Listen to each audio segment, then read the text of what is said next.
What is up, everybody, and welcome back to another episode of Drawing with Jack. Here after our Thanksgiving break that is oddly hitting for you in the beginning of December. So, many apologies for those of you who are thrown off by that. You're welcome for your Thanksgiving break not being disrupted, because our schedule works out in your favor in that regard. Yeah, you're welcome. You're welcome. But here we are after a small break with a very special guest who is actually has had a sneak appearance on a previous episode. It's Jennifer Metsker, a poet, a stand-up comedian, a professor, and an author. I probably missed one, but we are very lucky to have her on our show tonight. So, Jennifer, welcome. Hi, thank you so much. You missed dream analysis too. Ooh, and actually, we're saving time for the end of the podcast to talk about that because that's one of my favorite topics. Um, so sweet. For Well, you to analyze, actually, I have a oh, doozy. do you? Okay, okay, cool. Yeah, this is Yeah, I good. have a This doozy. No, I this have a is doozy. good. I have a doozy. So if we don't wind up at that topic by the time we get to the wrap up, which we will, we will make sure that we get Jack's doozy of an episode, doozy of a dream into this episode. So yeah, guys, I'm super excited to have you here with us. Comment below if you missed us with big kissy faces and all that. And let's get rolling.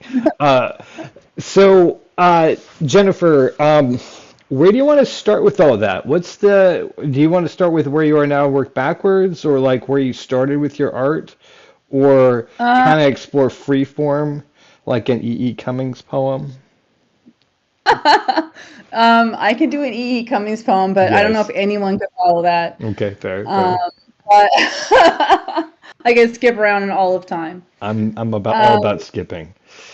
but I mean, I guess I could start with that I started off wanting to be a poet when I was like a little tiny kid because I Cool. liked nursery rhymes. Ooh, okay, okay, I got you. Makes Right. sense. Makes That perfect sense. memorized. I had like every single nursery rhyme memorized, How old, when and you I say did little kid, how old do you mean little kid? Because memory is not an easy thing. like five, Okay, like five. so you had a parent who Yeah. was reading them to you, and you were No, by rote memorizing, or you were reading at that time. it's reading. It's so weird. Like I was a really avid reader, and I figured out how to read really early. And I actually taught my brother, who is 2.5 years younger than me, how to read when he was 2. Wow. So I not Okay, only was I an avid reader, I was an avid teacher of reading. I guess that's I'm what I just was. pro literacy. Like I'm Yeah. just really but yeah, so I was reading a lot and I really liked like I also when I was young I saw like in our school textbooks all the poems that were in the textbooks would have pictures around them. So I Okay. ended up like writing poems and then drawing the pictures of them, and that was like my obsession as a child. So And so, that as was a where I child, started. you mean from the 5-year-old who started memorizing nursery rhymes to preteen, or like even later Yeah, into that? preteen, and then it got a little destructive and kind of lost track of everything. Dropped out Of of high course. school, but Well, but hormones and like culture and being a poet, being a poet for real, you're not going to finish high school. you're a real poet, right? Yeah. But I dropped out of high school. Okay. So So, I spent but like you're a 3 years professor kind of now, lost. right? So Yeah, isn't obviously, that weird? yeah, Isn't that weird? that is interesting. Yeah.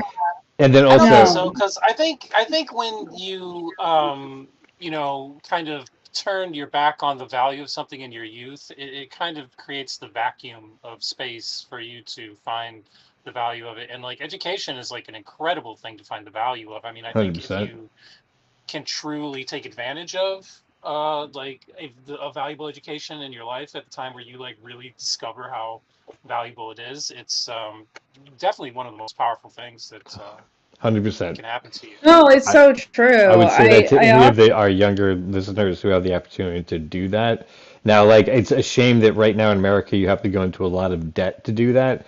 But like, yeah, an education is worth what you pay for it. I mean, it is worthwhile to have an education, is what the point I'm trying to make. And I think Jennifer, you'd agree too. No, absolutely. Like, I think that the reason I left my school is because I was living in a very rural community, and I was living in Folsom, California. Oh wow. The Folsom Prison Blues song. Hmm. Yeah. I'm And familiar a my little bit with Folsom area. Yeah. yeah, yeah, it's really nice now, but at the time, um, school was like I didn't even need a pencil to get straight A's. Oh no, Nice. So yeah, okay. I was going to ask you if yeah, that was what the case was, because if you're already reading at 5 and you're very interested in all the things you can learn, what is school going to teach you except for more of the things you learned a little while ago, right? yeah, and it wasn't challenging, and my home life wasn't great. So what was more interesting was like the life of people on the streets. Like I would go down to Sacramento, and I had a lot of friends who also dropped out of high school or were homeless. Like that was my I'm life, not trying to call it your age, but you're and talking about Sacramento in the 80s, is that right? Or in the early yeah, 90s? Sacramento in the '80s. Okay, okay, I got you. Yeah. Okay, cool. Which is again a very different era than it is now, right? Because there Oh yeah. people living on the street is not really a thing they're No, supported. it's so different now. Yeah. Yeah, yeah. But I would leave school, drive downtown, meet my friends, hang out at coffee shops, like just spend like the weekend kind of lost. Party. And that was my Right. childhood. So and my theory on high school was I don't know why I should be here if you can't tell me what the meaning of life is or why I should be here. And I really think it was because there wasn't any challenge. Right, There right. wasn't any They couldn't show you um the point, right? it just felt like I was like I could phone it in. And what's funny is I didn't graduate. I dropped out, but then they awarded me like a diploma, and they said I was 17th in the class. Wait, what? Damn. Yeah, after dropping out, they were like, How? still, you were, like that's the crazy. I Wait, an didn't go actual for like a year and a half, and I was still at that level. was it So like it wasn't like a bureaucratic like mix up or anything like that. It was actually just like you're Yeah, like like how did you get credit for classes that you didn't even go to? for the because I last took them independent study. I took them independent study. I did it. I Oh, finished it on my own separately from the school. And then that's how I rated with the rest of school. And it was like it was sad. It was a little sad to me. I thought, I yeah. really think I would have benefited from like an education that like we didn't have an art class at my school. Oh wow. wow, okay. Yeah. Yeah, so I took a drama class and it was canceled halfway through the semester. From being So this just goes to like Wholesome. education and like how it's funded. Like kids need creative stuff to stay, you know, like to have some kind of investment beyond just the academics. There wasn't anything at my yeah, school beyond that's that. No, yeah, that's true. Um, no. because not just academics. It's not the only thing that people's lives are about. Um, Right. right, and there's a lot of things to explore that they could be exposed to, like band, like drama, like art, like Yeah, like creative literature. writing. Right, yeah. Yeah, and Uh, my English teacher was the same person every year, ooh, okay. and her passion was reading romance novels. Uh, okay, I mean No. that's a type, which is good, and people have that type, and it does sell well. So, if you get it if you Like can get it. romance novels, like the romance novels that are like at like Barnes and Noble or like airport like romance novels. I mean, I don't know what kind of romance novel she was reading, but she did tell us one day, and this sticks out in my mind now. Welcome, Aaron Cosbiel, Um, the professor of that she comedy. was that she was driving and she couldn't put down her romance novel, so she was reading it while she was driving. She told her students that. Harney. I thought you were about to say that she like crashed while reading a romance Yeah, that's what novel I while was kind of driving. expecting from the story too. I was Is like she was no, like, no. yeah, Crashed into the arms of her lover. Yeah, right. why are you It's a Fabian's. No, but I mean, I'm just saying that okay, so I wasn't trying to sneeze on the whole genre, because as Jack points out, there are good authors who do it. Also, Emily Cleary wrote an excellent romance novel called Wifey in the 70s. It was like about second wave feminism. there It's you a go. romance novel, and it was like, explicit. I've read it. It's great. I love it. There- Some romance novels hit. For there sure. is. Well, I think Henry Miller, I there's- would definitely also suggest, because I enjoy it. I don't know if it is romance, but same genre in my opinion. No, but like I didn't want to say that, but like that what I was trying to point out with your teachers, that's only one genre though. Like a literature teacher should be exposing kids to like different types of literature, because not everyone's going to like the same thing. I don't know why she was telling us about her personal life instead of Also actually Also that. that was the thing, really, is that there wasn't any teaching going on. There was kind of a weird sort of like, just do what you want, sit in the room and read a book. And kind that of also might be scenario. why they passed you, because they're like, listen, we know you're onto our game. They were like, that girl read a book, though. Yeah. She read a It looks like she's going to go further than anyone else who was in the class. You know what I really did was I wrote all my friends' essays as well as my own. Fun. Okay. Okay. Yeah. Okay. I didn't even read the books. I was just like I know how easy this is. I can read the summary and I can just churn this out, and Right. that was fine too. So it was just, and people don't know this, but like California, like the education system when I was that age, like it was really underfunded. So I remember one time also seeing my 5th grade teacher. My parents and I went out to dinner, and she was a waitress. She was our waitress. Oh, gotcha. In addition to working. In addition to teaching her class, yeah. And I didn't know that. I mean, I was confused as a child. I was like, what are you doing here? Right. But it was like the California school system was just really underfunded. Like I talked to my friends in Michigan, like my friend Adam here. They had philosophy classes, they had psychology classes, they had like good teachers. I don't know what they're talking about. Right. That's interesting. Dang. We did art. Like that's a classic crazy thing. Right, that's so wild to me that I'm just like, yeah, like I didn't realize in some places it gone that far. Although I'm now currently in Louisiana, and I've seen like like how education over like generations, just like a lack of education rather, like adds up. Where you're just like, wow, Yeah. all of you have these thoughts. You're like, you haven't been exposed to any information recently. It's really hard that some like Yeah, you know exactly, Jack. Like you're like, dang, dude, yeah. Any information recently. Recently, yeah. We're like talking, yeah, like recently, sometimes they're like, you use the internet, and I'm like, wow, all right, yeah. Have you? Oh my God. They think Oh. Wait, you say the Union one? Yeah. The union made internet, yeah. there was no internet either, just so you know. In my childhood, I had no education and no internet. Right, same. Up to a certain That's how you point. read books so good. Right. So well. I read all Sorry. the books, Yeah. And dang, and, like, you read them and, so like, good. like raced around doing a lot of crazy shit with a lot of people. I think it was more of a social education, really. Like I think that because like how now there's a lot of connection through social media. Like at my age, like when I was young, we just really did a lot of shit together. Like we got in trouble together. We were together because we couldn't, like if I went home, you couldn't call me. Good landline point. phone? There was a landline phone, but like that was my parents' number. Oh, that Right, was- they were gonna pick that was up, yeah. monitorable, yeah.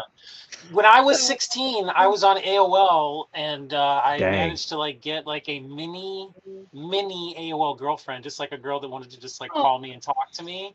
And my mom, because we just had the one landline phone that everybody was like open to, I was like on the phone with her. This was like the second or third time that we ever like talked. And my mom got on the phone and she was like, "My son is not allowed to talk to," and like just like shut it all down. It was like so I appreciate if you just don't call here again. And Jack, come downstairs, right now. It was just like, On the yeah, like landline. just shut Oh, your down, mom, just this is 100% dirty. shut down. So What's the that's opposite how, of yeah, a wingman? That's what your mom was. The very dude, opposite she of was a, monitoring, yeah. and she was like, "No, we're shutting this stuff. We're What not is shutting it? this." Like, A breast woman? Is that the opposite of wingman, or is it like a foot woman? ooh, no, that's a Quentin Tarantino bride. Yeah. Whoa. Hey. Um. Hey, Girl, did Yeah. you ever talk to her? Yeah. But that was no, just no, admitted. it You don't was even know no. her That screen name, do I you? think the concept of the ick, the new concept of the ick. I think that's like the only thing I could say that she got after this. Like, I mean, there's no contacting her after that. I tried. No, No. Yeah. No, Exactly. Right. Yeah. Yeah. you I'm couldn't not. find them again.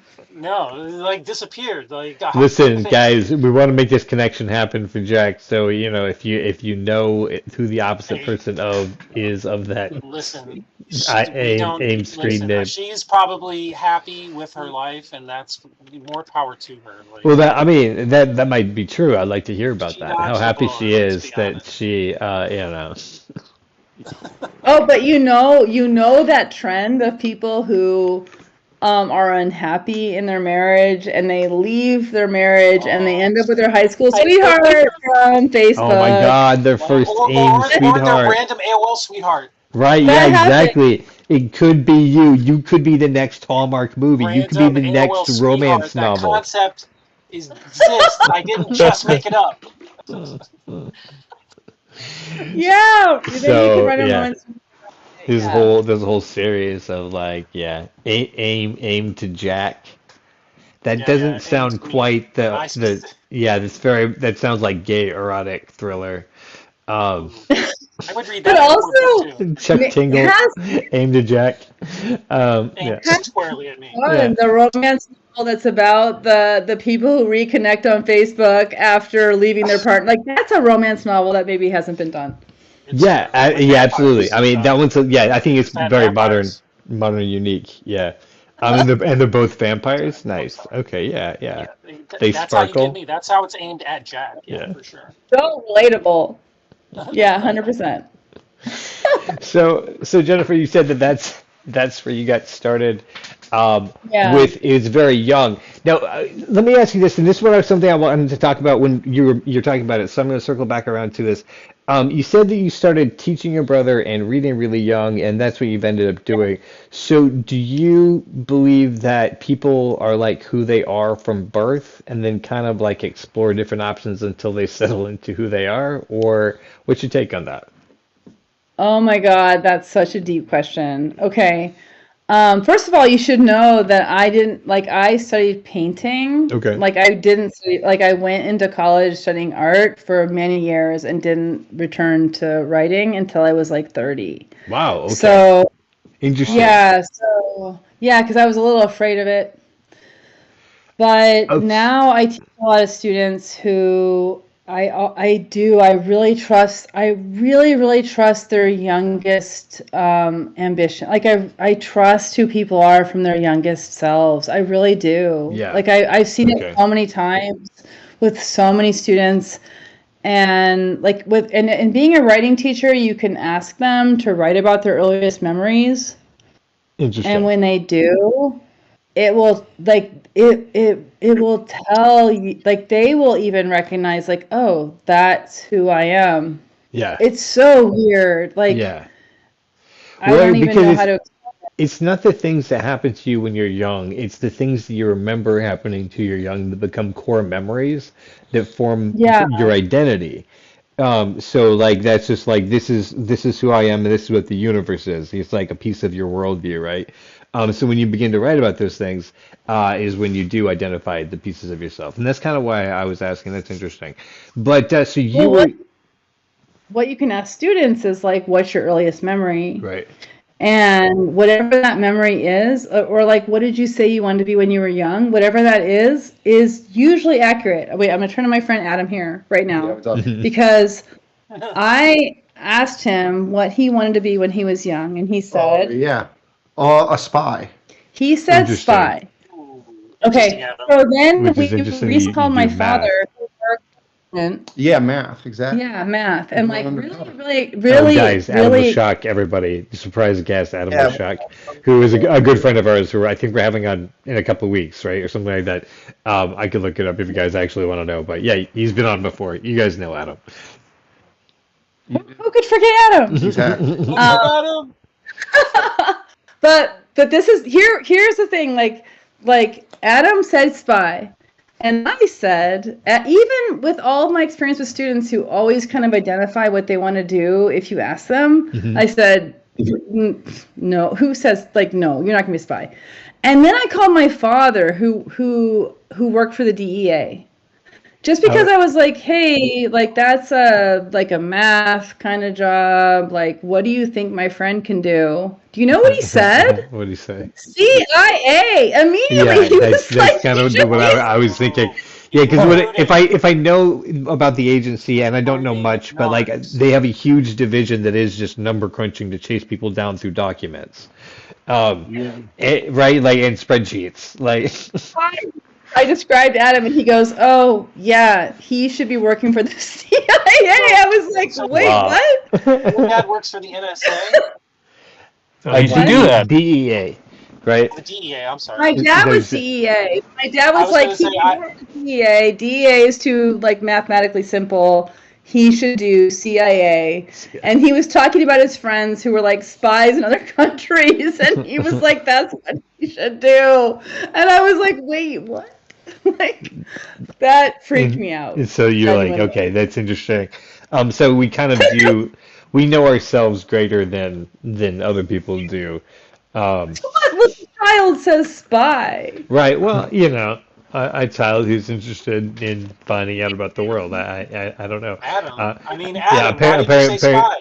here. Why did you say that? I said. Who said? What did I, Cam? well, I'll answer first so we can be done Okay. with it. I wanted to be a spy because has anybody ever played the video game Civilization 4? Uh-uh. Yes. Okay, Civilization 3, but no. Okay, yeah. What So is there it? were spies in 2, 3, and 4. There's So- there's so- spies in 3. What is Civilization, the game, like, basically? Somebody? Yeah. Well, no, yes. Like, Think it's similar to like strategy Risk or game. Axis and Allies, Yeah. but on a computer. But it's a Oh, computer okay, game. gotcha. Yeah. So Or like, You start out as a World of country and then Warcraft, you or I'm like sorry, no, build cities. gotcha. Yeah. So, but the spies were super powerful because they could go in the enemy territory and like see what was going on. And I was Oh, like, right. I don't want to see what's going on. I thought it was because of like James See, Bond or that's what I was something, thinking, like, Adam. Your angle was wanting to find out what It's was going on. That's Yeah, awesome. because it's not that I saw a spy movie. I definitely did not Because see a you are spy a movie. gamer. And That's awesome, Adam. Way to Yeah. go. And I also think his personality, like he is able to code switch in any situation. Like he can just be in any situation and seem like he belongs there. It's called sociopathy. So already better than like 90% of actual American spies. Like I don't know if you've ever like heard anything about MK Ultra or I don't know, like any of like the spy campaigns that America has like launched. Right. I mean, That Three Stooges level stupid bullshit. they do Most spies. real dumb stuff. Real dumb. It's like so much fun. It's lot of fun, that's for the sure. when you get when Very you get creepy and probably fun. Yes, there you go. very That was creepy. the whole LSD experiments. But now I'm interested. So Jack, what is yours? What was your first thing that you wanted to be as a Me, Yeah. I wanted to be a scientist and specifically an astronomer Interesting. because of Star Wars. Because I went and I saw a movie. See, I am actually dumb. So when I was a kid, I went and I saw. My dad took me when I was like 2.5 or 3 years old to see Return of the Jedi. It's one of my first memories. I remember seeing the Star Destroyer come out of nowhere and just being like locked in from that Oh, moment on. yeah, And though. like That's a good after movie. that, I was just like everything space. I just loved. I just love space facts. I love learning space facts up until the time that I learned that you had to get good at math to be an astronomer. Oh, And then I just right. was like, fuck that. No, fuck that. Okay, Jack, can I ask you this? Like that drawing behind you, it looks like character development from film. Oh, really? I mean, Yeah. Was it's that influenced by it's that? it's Luna. I mean, here, like this one is not as good, but this was the Luna sketch that I did to just kind of like get. She doesn't have like her face looks weird because she doesn't have like a lot of the face stuff, but Fair enough. Oh, I Yeah. like her face. um, yeah, this is like probably this was the best panel until I did page 3. That's Like, true. That Oh, I is really, love yeah. It's that. a really I fun really like one. the Yeah. beach panel. Yeah, like it really kind of captures like how like they landed on like truly paradise. Like this is like the first thing they see, just like a bunch of cats on the beach. Okay, but listen, you're being like a creative astronomer. Like you're like this is astronomy in a creative sense, like Oh, you're right, envisioning right. it. Well, you do, Yeah, yeah, that's what you are great well, creative worlds. That is true, Jack. That's a good that's what point, I Jennifer. Thank discovered. you for Like pointing that out. Yeah. my inner eye is much better than like my like anything else. Like Well, I can't like isn't that more true to like George Lucas's Return of the Jedi anyway?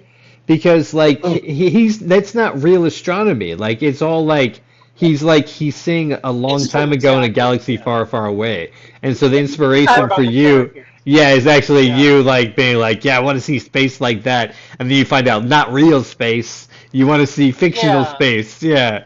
Because look, this is a Like fucking cantina scene.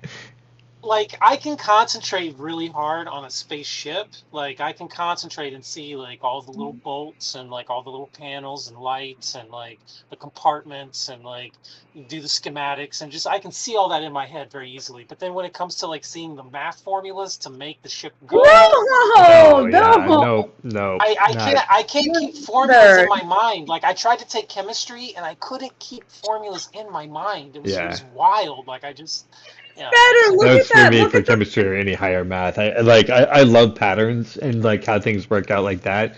But like yeah, this, but yeah, this like Yeah. this right. This is totally like the inner eye.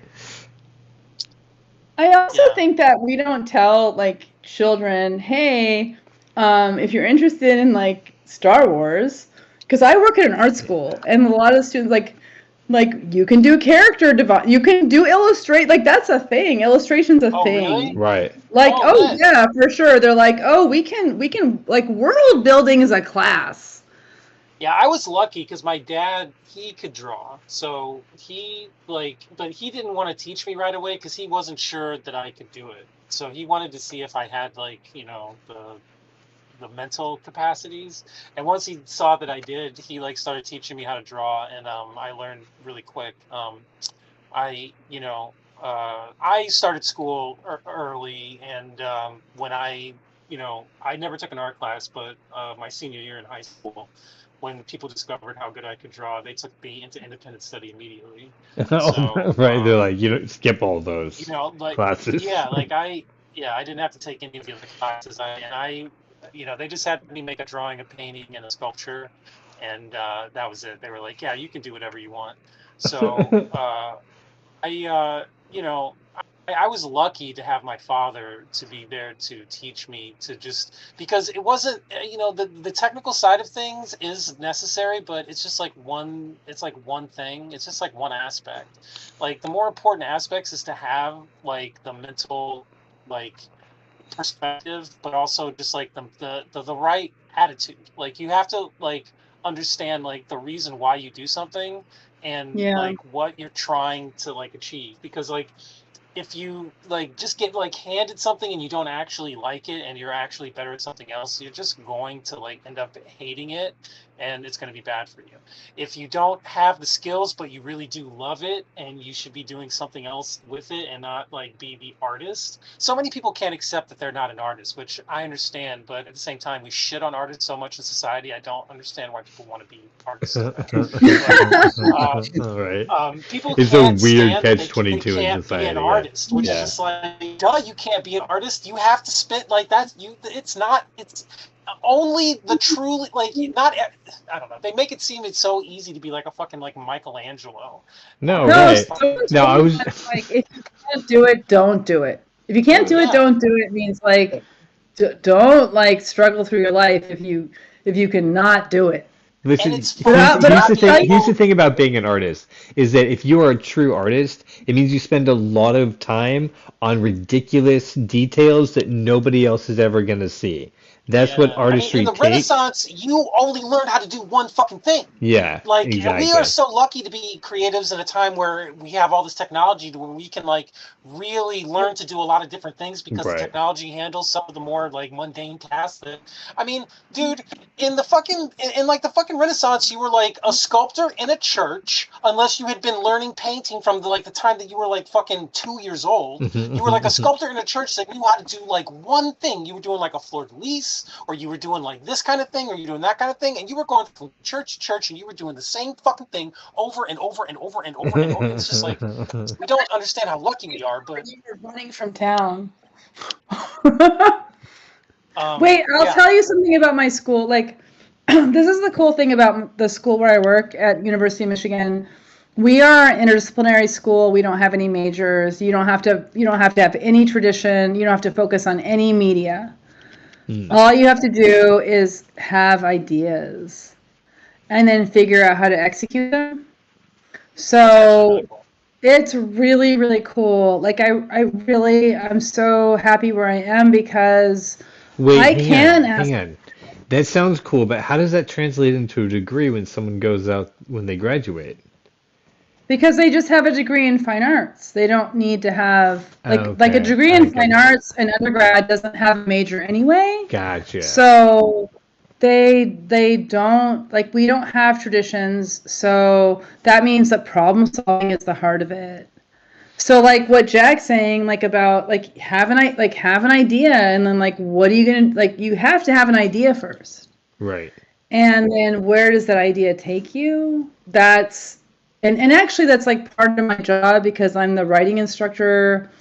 I have to help students figure out what they want to say and why they want to say it and what they want to do. And it's really cool to see like people might start off saying, "Oh, I think this is drawing," and then be like, "Oh, wait, actually, no, this is a sculpture. I just the idea needs to go this direction." And Interesting. Okay, it comes gotcha. a lot through how they talk through it. So it's interesting because we have a senior program where the students get to do one project over the entire year, and they start with just creative research, which is actually my specialty is creative research and how that works. And they start with like, what's the problem? What's the idea? And then they figure out how to solve it through the media that makes the most sense. Huh. So Interesting. Okay, cool. that's the and it's actually like it's very common in international, like other schools outside of our country have PhDs and people do more of that work. But we're the only school that does that here. Wow. Yeah, well, it seems it makes more sense because going into any business or any work that you're going to do is always about meeting new problems. Very rare Right. is it not that. Like that's exactly the theory. Like even if they don't ever paint again, at least they know how to problem solve. That's the theory. Yeah. They're hireable for problem solving too, because it's not that their fine arts degree is going to show up on their resume, but in their fine arts degree on their resume, it's going to be like, I did this problem, solved this, and then I did this problem, solved this. If they're working the resume correctly, right? And they can point out what projects they were already a part of. And they stand out because and here's a crazy thing. We have like at Stamps, we have a higher success rate of students being hired into professions they want than the business school Oh, that's awesome. at our Wow. art school. Right on. Because And we have you've the equipped them to business solve school. It's like problems. the biggest business school. We have the biggest business school here, and the art school has a higher ratio of students going to the fields they want and succeeding. Um, you're talking to a couple of people here you don't know necessarily, but Aaron Cosbiel and I are both trained improvisers from the Chicago scene. We were there, we talked about being in Chicago early on, but we were there from like 2004, 2000, yeah, I think 2004 until he was there longer than I was, but I left in like 2012. But like what we saw too is the people who were improvisers, they went on to have gone on to very successful careers as well, because improv is all about problem solving, right? Like get put in stressful situations, you've got to think up solutions quickly, learn how to do that with your teammates and creatively while under pressure. And then also in our case especially, it'd be amusing. Um, so, Yeah, there's a higher risk to yeah. do. But yeah, just learning how to problem solve has been the one thing for me that like even though I might not ever step on stage again as an improviser, like it's equipped me to go do and solve any problem that comes up. Yeah, So, no, improv is a real problem solving situation where you're like, okay, like you have to think so quickly on the spot. And facts, just like you do in real it's life. so like I Yeah. will connect this to research. Okay, so I do a lot of research in creative research practices, and one of those practices is reflection. And going back to like John Dewey and then Donald Schoen, who said like you can't prepare someone to problem solve like unless they can reflect and act in the moment. Okay, So gotcha. Those are two yeah, improv practices as well. yeah, Yeah. there's no skills we can give you. It's true of it's true of a lot of practice-based research where like we can't tell you how to react in the moment. You Right. just have to practice that. You just have to be good at that. And there's no teaching that. Like you have like there's so much complexity in a moment where you have to react that it's very hard to account for all the things going through your mind in that moment. Like how do you train that? Right, and also every moment's unique, right? So, and in Yes. order to be in the moment means you're not actually trying to think up how to respond to the moment. You're just going along with it. Yeah, And you're it's not how do you get someone to forced be Zen, right? And be in a Zen state. Either you Practice, are or you practice, aren't. practice. Well, yeah, exactly. I think that's what Jennifer you're saying. But in the words of Yoda, do or do not. There is no try. try. Yeah. But the try, did you know that the word for essay means to try in French? Oh, okay, interesting. So like writing is about trying out thoughts. Um, When somebody says, "What's up, essay?" Then saying Yeah, "What's up, try." you're trying my patience when you say something like that to me personally, No, because I essay don't means stand for that kind of language. No, okay, so as in to write an essay off to not put up with their shenanigans anymore. In French is to explore to the idea. experiment. Okay. To experiment. Like it's like improv. Like essay means to try. Like that's just the verb in French. Like essay, you could say That's like like you can conjugate that, right. but it means like to experiment. Like it's similar to improv. And you know what? I've And always felt that way about essays. Is like the reason you start with the general idea is so that you can begin to explore. You set yourself that up is in a exactly paragraph, right. like go explore all the little things in that paragraph, and you're like, okay, that's kind of wrapped up. Here's my final thought there. Now moving on to the No, next thing no, we want to think about. Yeah, yeah, no. Okay, as a writing teacher, Mm. I tell students, like, you can't know the answer. You got to You, start with a question. right, you don't want to know the answer. It's going to be a really, really dull, whatever you're writing, whether it's fiction or nonfiction. Figure it out. Yeah, you got to Because figure it out. yeah, you want people to come along with you for the journey. Yeah, When I exactly. realized that that acting and writing were the same thing, it was just like this exploration. I was like, hell yes, it became a lot more fun for sure.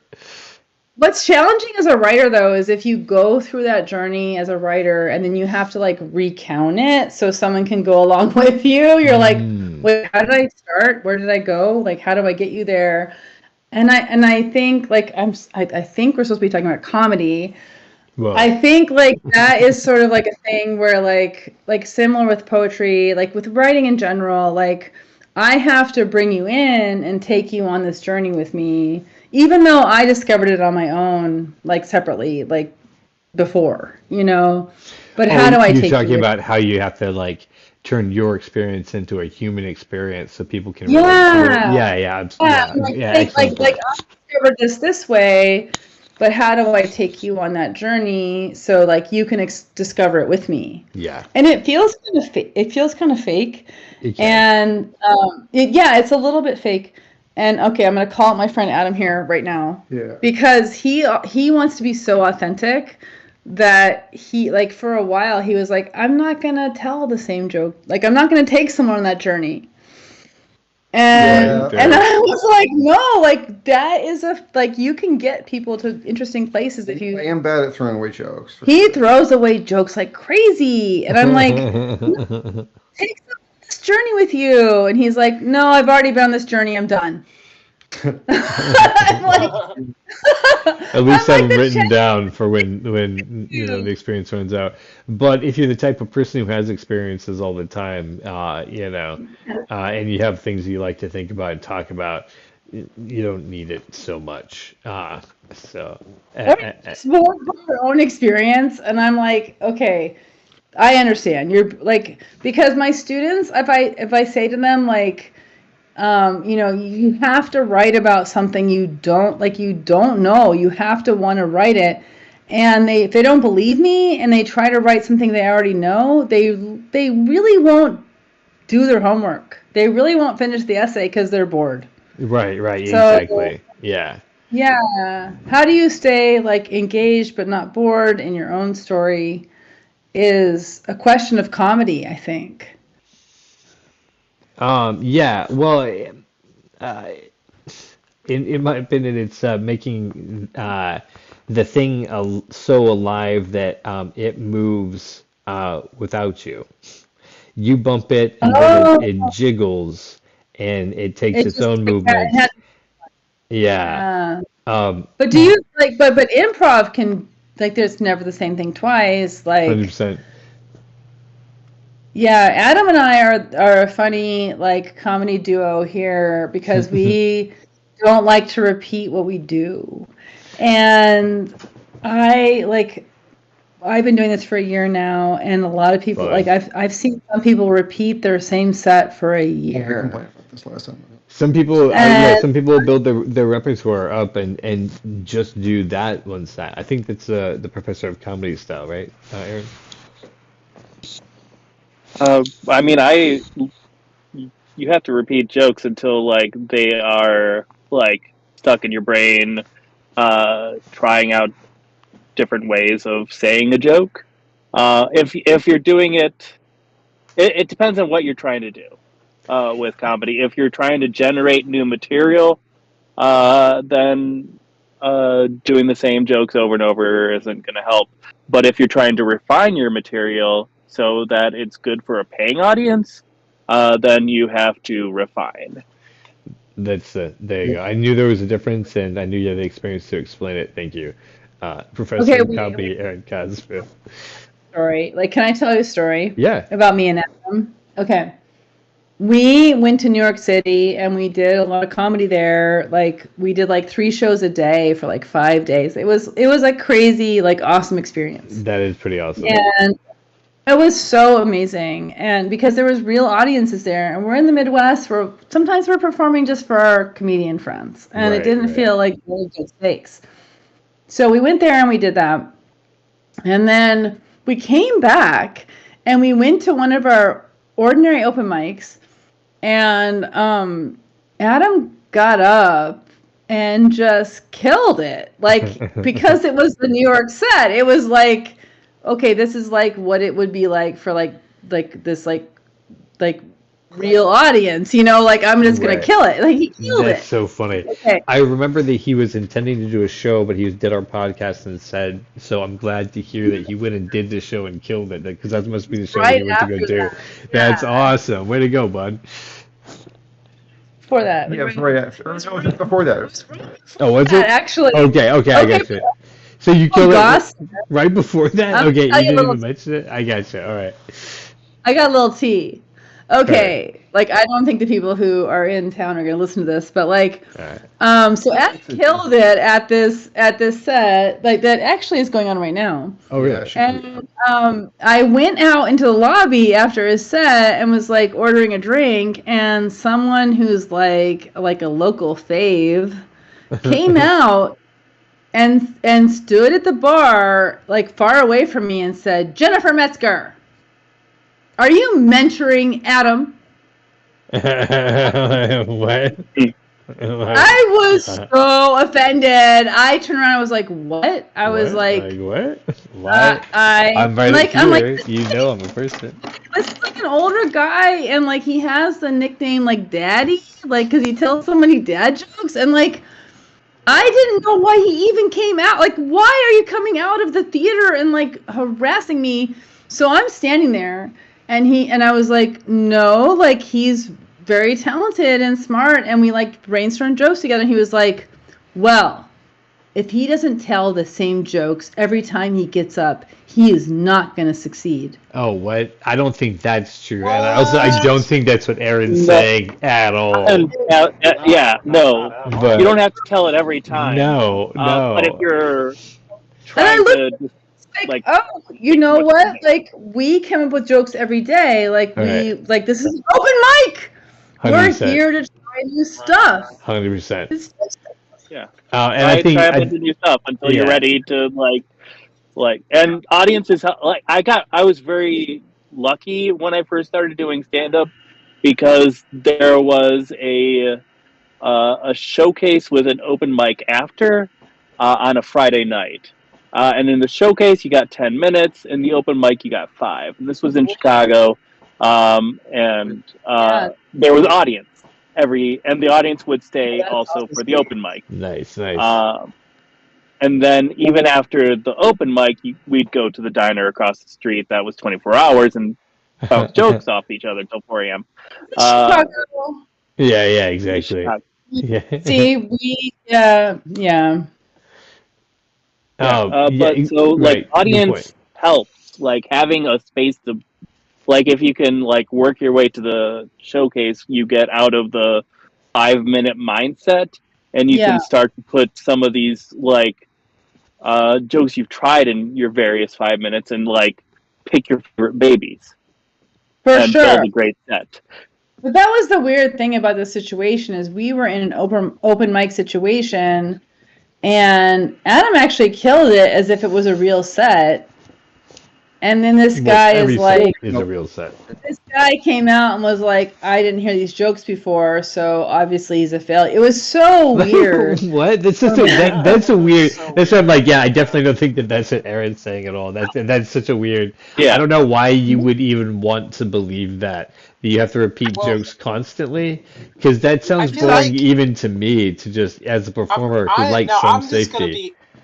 I'm just going to be honest. I'm not a comedian. I have enjoyed comedy for all of my life, though. I used to think that I wanted to be a stand-up comedian. Armchair comedian. Period. No, I'm just playing. Yeah, and I told jokes to my stuffed animals. This was when I was like 8 or 9 years old. But anyway, Wait, name the stuffed animals. There were 2 Cabbage Patch Kids, me and my sisters. That's awesome. That's the time. Yeah, there was a Big Bird doll. There was a Raggedy Ann doll. Classic. I can't remember all of them now. You have classics, man. A lot. But anyway, You're growing up on a TV set, basically. Wow. Okay. yeah, dude, I used to watch Comedy Central, and I used to love the idea of being. I used to love watching stand-up comedy. But anyway, I thought that since Louis C.K. like got popular on the idea of like he went out every single night and did like he wrote like a new like 30 minutes or like whatever like every like night or something.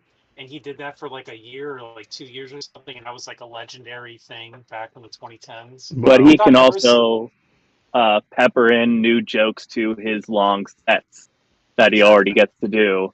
So he's not like building them at like open. Louis C.K. doesn't have to do 5-minute sets.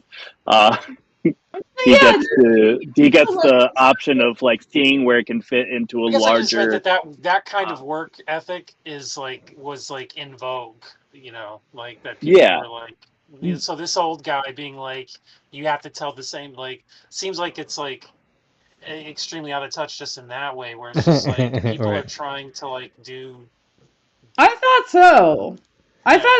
Well, also, I really it's did. different strokes for different comedians. You don't expect them all to be the same. Yeah. There are some people who can churn out jokes constantly, their brain is always on, it's always producing jokes. I've known these guys and girls, and like you just like, dang, like I I'm around them all the time, and they're always telling more jokes. And they write some of them down. And so if they go put on stage, they have like the ones that they just thought of today. But there's also something to be said about crafting and honing a joke and honing a set so that it all works together, because there's some beautiful sets that can be made from that. Well, the thing, like, I have I'm gonna walk on stage with a Venn diagram I drew today and just read off of it. There you go. like, Yeah. Like Adam, like he is like, I'm not comfortable with this, but he is totally comfortable with being like, I have a premise. That's it. Yeah. And like that's it. I will go up and go. Adam can get away with that because he has a great personality. He's super good at telling stories. It's not about the destination. It's about the journey. Bro, he could do an hour-long set tomorrow and he would be fine. I have no doubt in my mind. So like when I only met him when he started doing comedy. Like we were just in Toledo on Sunday, and they gave us a long set because we were kind of like had been there. He texted me before we get there, and he's like, "Hey, like a couple comedians quit. Can you each do 10?" And I was like, "Yeah." Yeah, And and it was run the lights. Yeah, and then we got there, and he goes, "Okay, he was like, you can't do 15, can you?" I was like, "I can do 15." Yeah. And then he was like, "Okay, so back to 10, but run the light." And I was like, "Oh, don't worry." So like, so this is the thing. The difference between me and Adam is like, I'm a writer. I write my jokes. I perform them. Right. Adam like lives in the moment. So like, he was the funniest person that entire night. And I said to him literally beforehand, two crowd members literally stopped me and told me that I was I said to him beforehand, I was like, I'm trying to be as like friend and coach. I was like, don't go off script. Like just do jokes Like don't try to like, you're gonna doubt yourself if you do jokes you don't know. And then he gets up and he does the fucking jokes we had just came up with that day. Yeah, exactly. Right. Exactly. My fearless Adam friend. Yeah, no, exactly, and that's like, and there's different types, and it depends on personality and the way that our brains work. Host was like, you were the funniest. I was like, oh my god, and like these jokes were like, they'd been barely cooked. It was crazy, like fresh, crispy, fresh jokes. Like this was our idea together, but like one of the jokes was like crowd work. Hey, this joke's hilarious. What do you do for a living? This is so good. Yeah. What someone says, you say, oh, that reminds me of this porn video I was watching. Yeah. You about it a little bit, like it really did genuinely like create that memory, and then you ask someone else, well, what do you do? Oh, that's this other porn video. Oh my god. the bits too much. Older crowd on. Shows he accidentally asked a younger woman. Yeah, I asked this woman my age, front row. I'm like, what do you do? And then she starts talking. I'm like, wait, stop. And I turn to this old guy. And I'm like, what do you do? Because I didn't want to like talk to one of the only girls in the front row and then start making like a porn joke. Right, yeah, exactly. Right. You're like, this is not the right audience to, right, yeah. Well, those are good instincts. I goes, I'm an accountant. He Yeah, goes, perfect. Accountant, Like- Talking to a no. woman. Speaking of porn. Yeah, porn, yeah, exactly. You're like, notice what's Huh? going on. I mean, it would be even funnier if you were like you asked a girl at first, and you were like, "Oh, that reminds me of this like YouTube video of like I don't know, like searching for like antique jars or something." And then like you went to like 3 dudes, and all 3 dudes, you're like, "That reminds me of a porn video." And then, like, you go back to it, and you're like, "Oh, that reminds me of like searching for pennies." And Yeah, exactly. So you remember the Something girl totally who not sexual. not sexual at all. That's a good. See, Yeah. Jack, I think you do have instincts to be a stand-up comedian. It's sort of what we do here on this show, although it's like kind of a byproduct more than the main product. that's just what would be Like- funny to me. Yeah. as an instructor at an art school, Jack, your illustrations, you need to produce a graphic novel. That's what we are Yeah, trying to well, get him I up actually to. have one in the honestly, making right now. yeah, as I- quiet as it's kept. Yeah. Do What like Jack this? needs more than anything else is the time and funding to take the time to do that. So Yeah. yeah, and he absolutely does. You are correct, Jennifer. Thank you for pointing it out. Yeah. Jennifer, do you want to see the one that Skip and I tried to make once? The That- graphic novel? Listen, Wait, it's you, not you- just- you say tried, I say it's been on pause for almost 2 decades and will be resurrected. It's been on pause for almost 2 decades. I still Because I have another the, project also that is the in the files. same state. It's fine. But while we take this little segue down memory lane, Aaron Cosbiel, I do want to know, what was your first thing that you wanted to be as a kid? Time traveling? The thing I wanted to be was like I wanted to. I either wanted to invent the time machine, or I wanted to be a magical Mr. Conductor from Shining Time Station. Okay. Well, do you feel like you are that now as an audio producer? What? Do you feel like you are that now? Well, now I get to like magically create a show about roosters traveling through space, Yeah. making the world a happier place. Yeah. So time travel in a way. Oh, that's right. Not this one. Yeah, actually though, Jack, we really have to do Mongrel. Mongrel's a really fucking cool story. Were you thinking of the Earth program? I was thinking about the Earth program. I forgot about Mongrel. Yeah, you're right. With this one, We can take a look at that one too. That's but no, the art for this one is super fun. And the Like story too, like that was it's weird. The animals, the really intense like drawings, like this is crazy.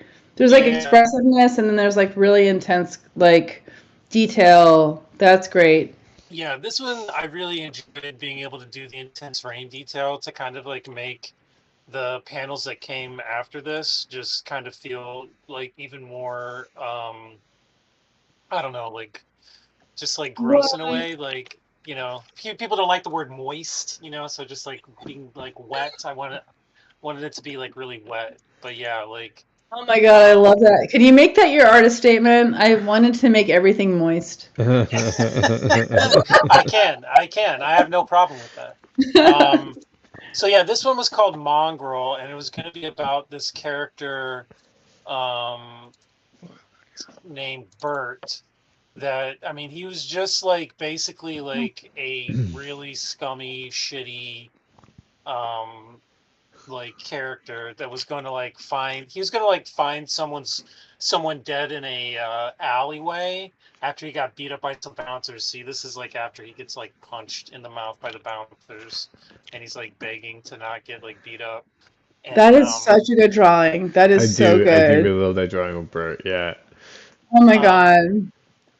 there's another one that we have. Wait, hold on. I have one. Yeah, this is the one that I love of his. I've never finished it, but he's Wow. holding his teeth in his hand. Yeah. And Like, no, it's the background. It's the background that Yeah. goes with it. That's Yeah. crazy. Yeah.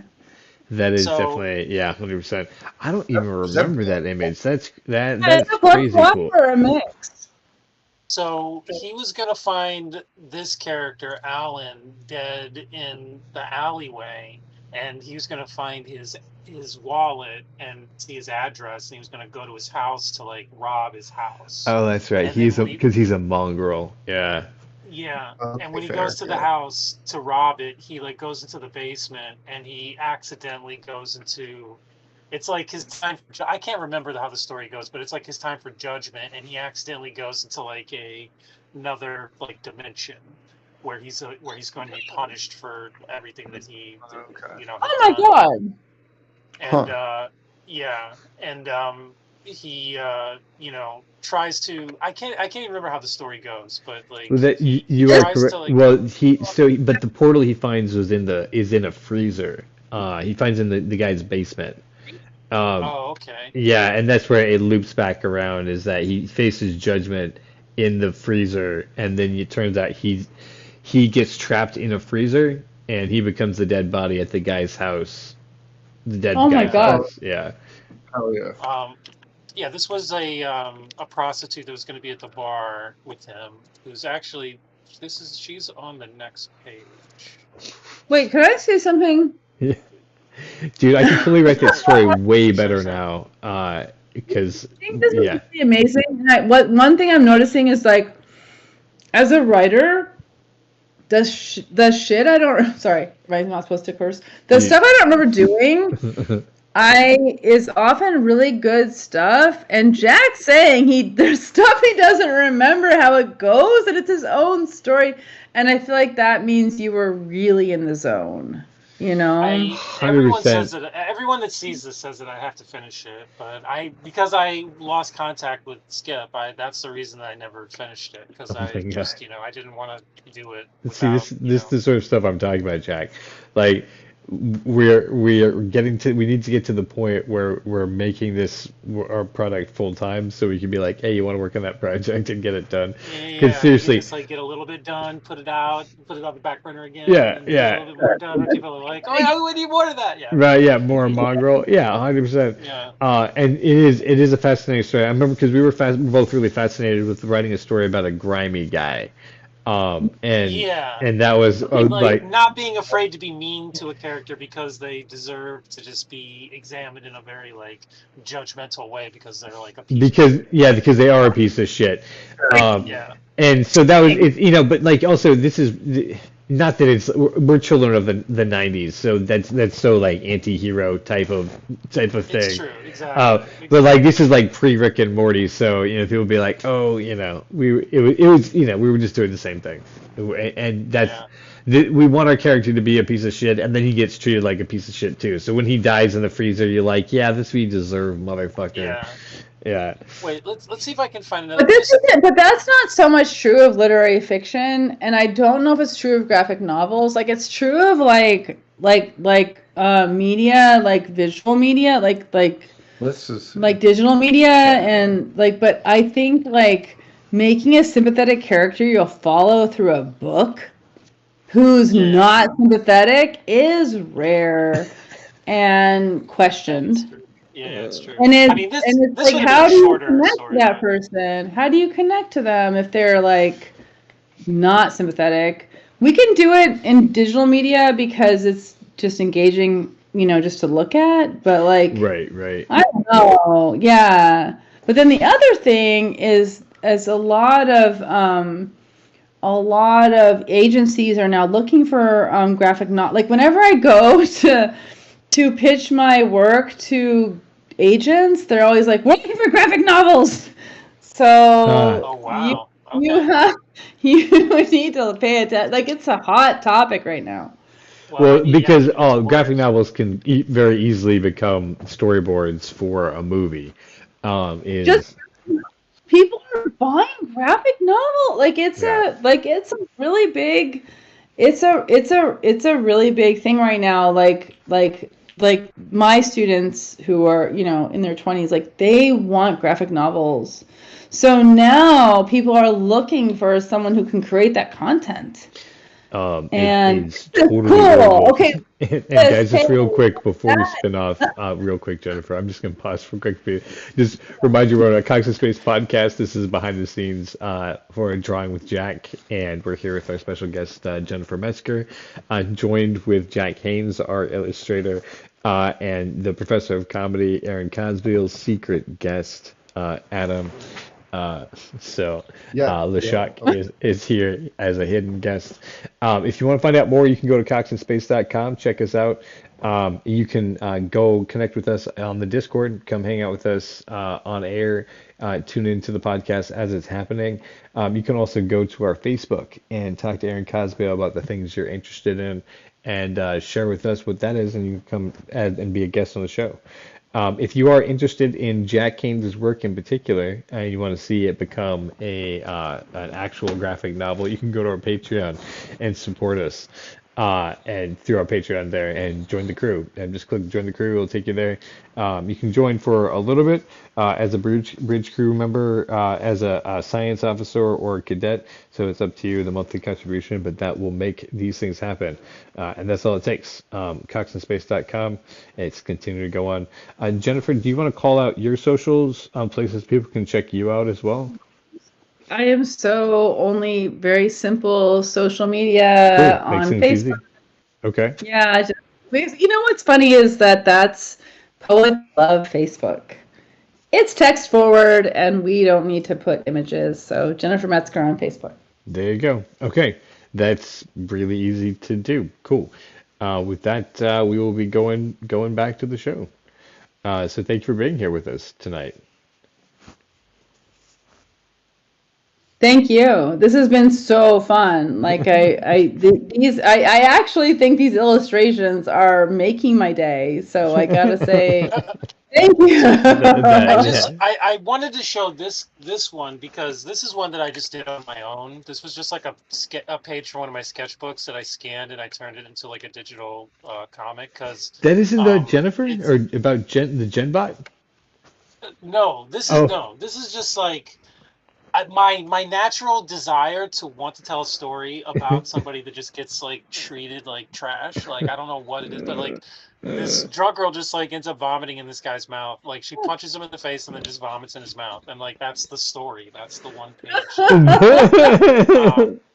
I do think that's amazing. Yeah, it's like one of my favorites that I've ever done, honestly. Yeah, I think it's one of my favorites I've ever done. It's super simple, very little color, and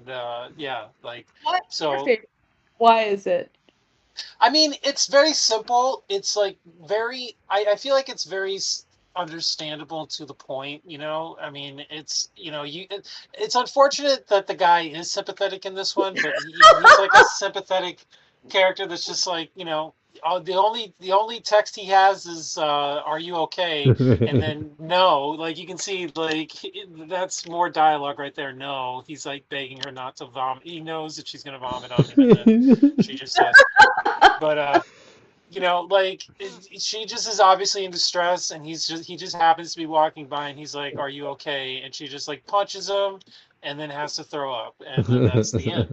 I mean, like, and that to me is like a great comic story. I feel like there's stand-up comedy there. I really like that. It's a good presentation. It's a good presentation. Yeah, like I just feel like the guy's in distress. He knows she's gonna vomit. Like I just think there's a premise there. What do you do when you know the person you're with is gonna vomit?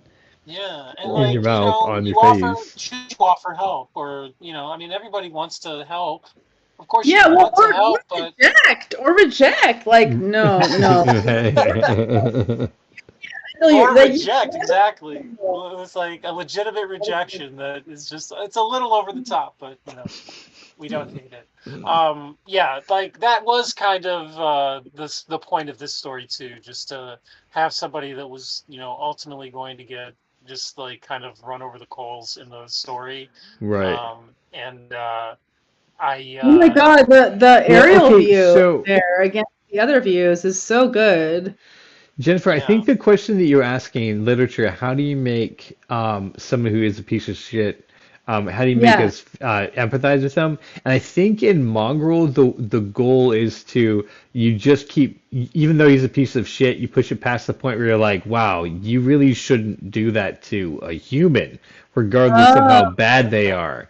And then you still empathize with them because you're like, there are limits. He's not that bad. it's Jeez. almost like suspense. Like, how bad can this go? Like, where are we going with this? Right, Like, right, yeah, exactly.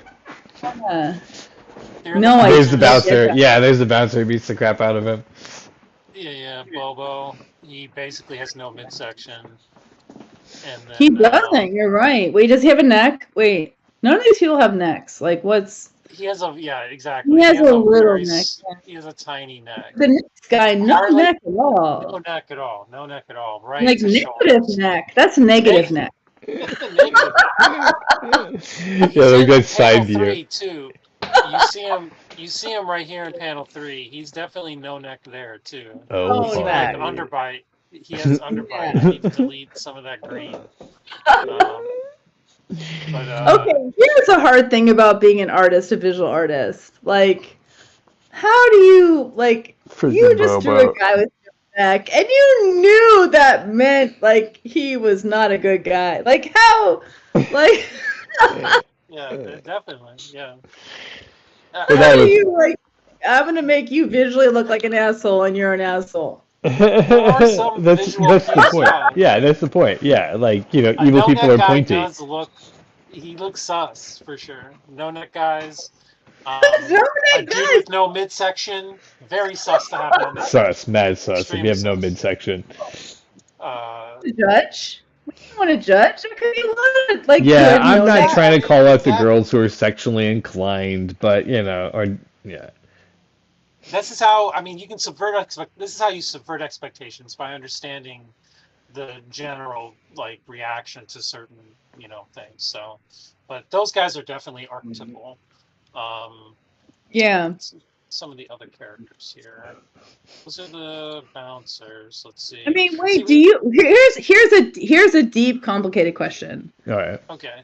Okay, no neck guys aren't a Damn. typical stereotype, but how do we feel about stereotyping them? Do you Well, mean I mean- visually or do you mean like in reality? No neck guys are genuinely like assholes. How do we feel about stereotyping the no neck? In reality? In reality. Ooh. In reality. No, like Ooh. but also like in art. Like we can't be like, oh yeah, like, oh my God, this guy's an asshole, so we got to give him no neck. Yeah. Well, giraffes are the most trustworthy. That's Yeah, what of course. you can yeah. tell by how long their neck is. And nobody likes a rhino. Do you think neck length is has to do with Neck intelligence? length- Trustworthiness. Yeah, absolutely. Like, you can tell how trustworthy a person is by how long their neck is. That's why we trust giraffes. Yeah. That's why we So the trusted longer our the kids with The a longer giraffe. the neck. With kids. Yeah, exactly. Well, and you could look at that biologically too. The people with the longer necks could see over the crowd of other things, so they got the higher vantage point. I would trust the person with a longer neck if we were out, in the wild. So I can see where this is going. This is very Your interesting to me biology, like because what self-selected for the longer neck? Also, guys with no neck are generally because they've worked themselves out into that position where they have no neck, and there's a good reason that they're an asshole. It generally has to do with roids. You're- Mike Tyson, where you're doing the neck Your rolls neck. to build up your neck. Yeah. That's what I'm talking So you like. get the big neck muscles. neck. Yeah. We know. It's about no neck is that you gave up your neck. Yeah, you made some choices here. You give up your testicles and your neck. So, was that the image of death for this comic? This was one of the concepts that we had for the kind of spirit or demon that he was going to see. But the note that you gave me was that it was too comic booky, which I agreed with. So we were trying to come up with something, but I wanted them to be just kind of I wanted them to be very dark and mysterious. So Right, Well, right, on for the- sure. doesn't seem realistic is that the outlines are like there's outlines Yeah. where the other stuff doesn't have like it doesn't call attention to its edges. Oh, interesting. Good point. Yeah, that might be what the comic book Unless, feeling is. unless you're doing an illustration that's black and white and like this has edges. Yeah, all But- the other ones are like flat. Yeah. I mean, I think we were trying to make them seem, but yeah, you're absolutely right. I think Like, you know that yellow is really cool, but like now that wouldn't exist in life, and the other No. images Well, have he comes that. from something. Yeah, because I think he meets this thing in Judgment. like in an in between like place, but I mean it's a good note. I mean like it definitely is a different style of Yeah. illustration. It's So a style. That's the one thing I'm noticing is like it's a cool style, but it's different. I almost feel like you could have a more realistic style, but like glow yellow or something. Like there's exactly. not. Yeah. Yeah. Because the other styles really like if there are illustrative edges, it's because it's black and white. I have no idea what that is. What is that? Yeah, it's just like in random stuff, and it's just called bearing. Very, very weird. Oh my God, you're like talking about the weird poems that I only have titles for in my computer where I just like I'm like, oh, what is this? And I open it, it's just the title. You're like, oh well, that could really be something. No, so Determined? What's that? Jennifer, one thing I'm glad that you're interested in all this visual stuff, and it's interesting you said that you started out as a painter, and you did that for a couple of decades, right? Yeah, 1 decade. 1 decade. 1 decade. Okay, gotcha. And what was the style that you were doing at that time?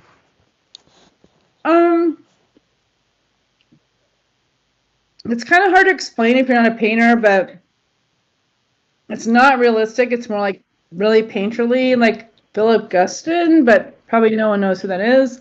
Okay. Do you have some title names I could cut in the edit so people can see what it looks like? Oh my God, if you just look up Philip Guston, he's huge, so that Okay. would just come up. Okay, good. I didn't do images of the day though. Oh, okay. That I'll just say that. Not that. In a positive or negative light? Oh my God.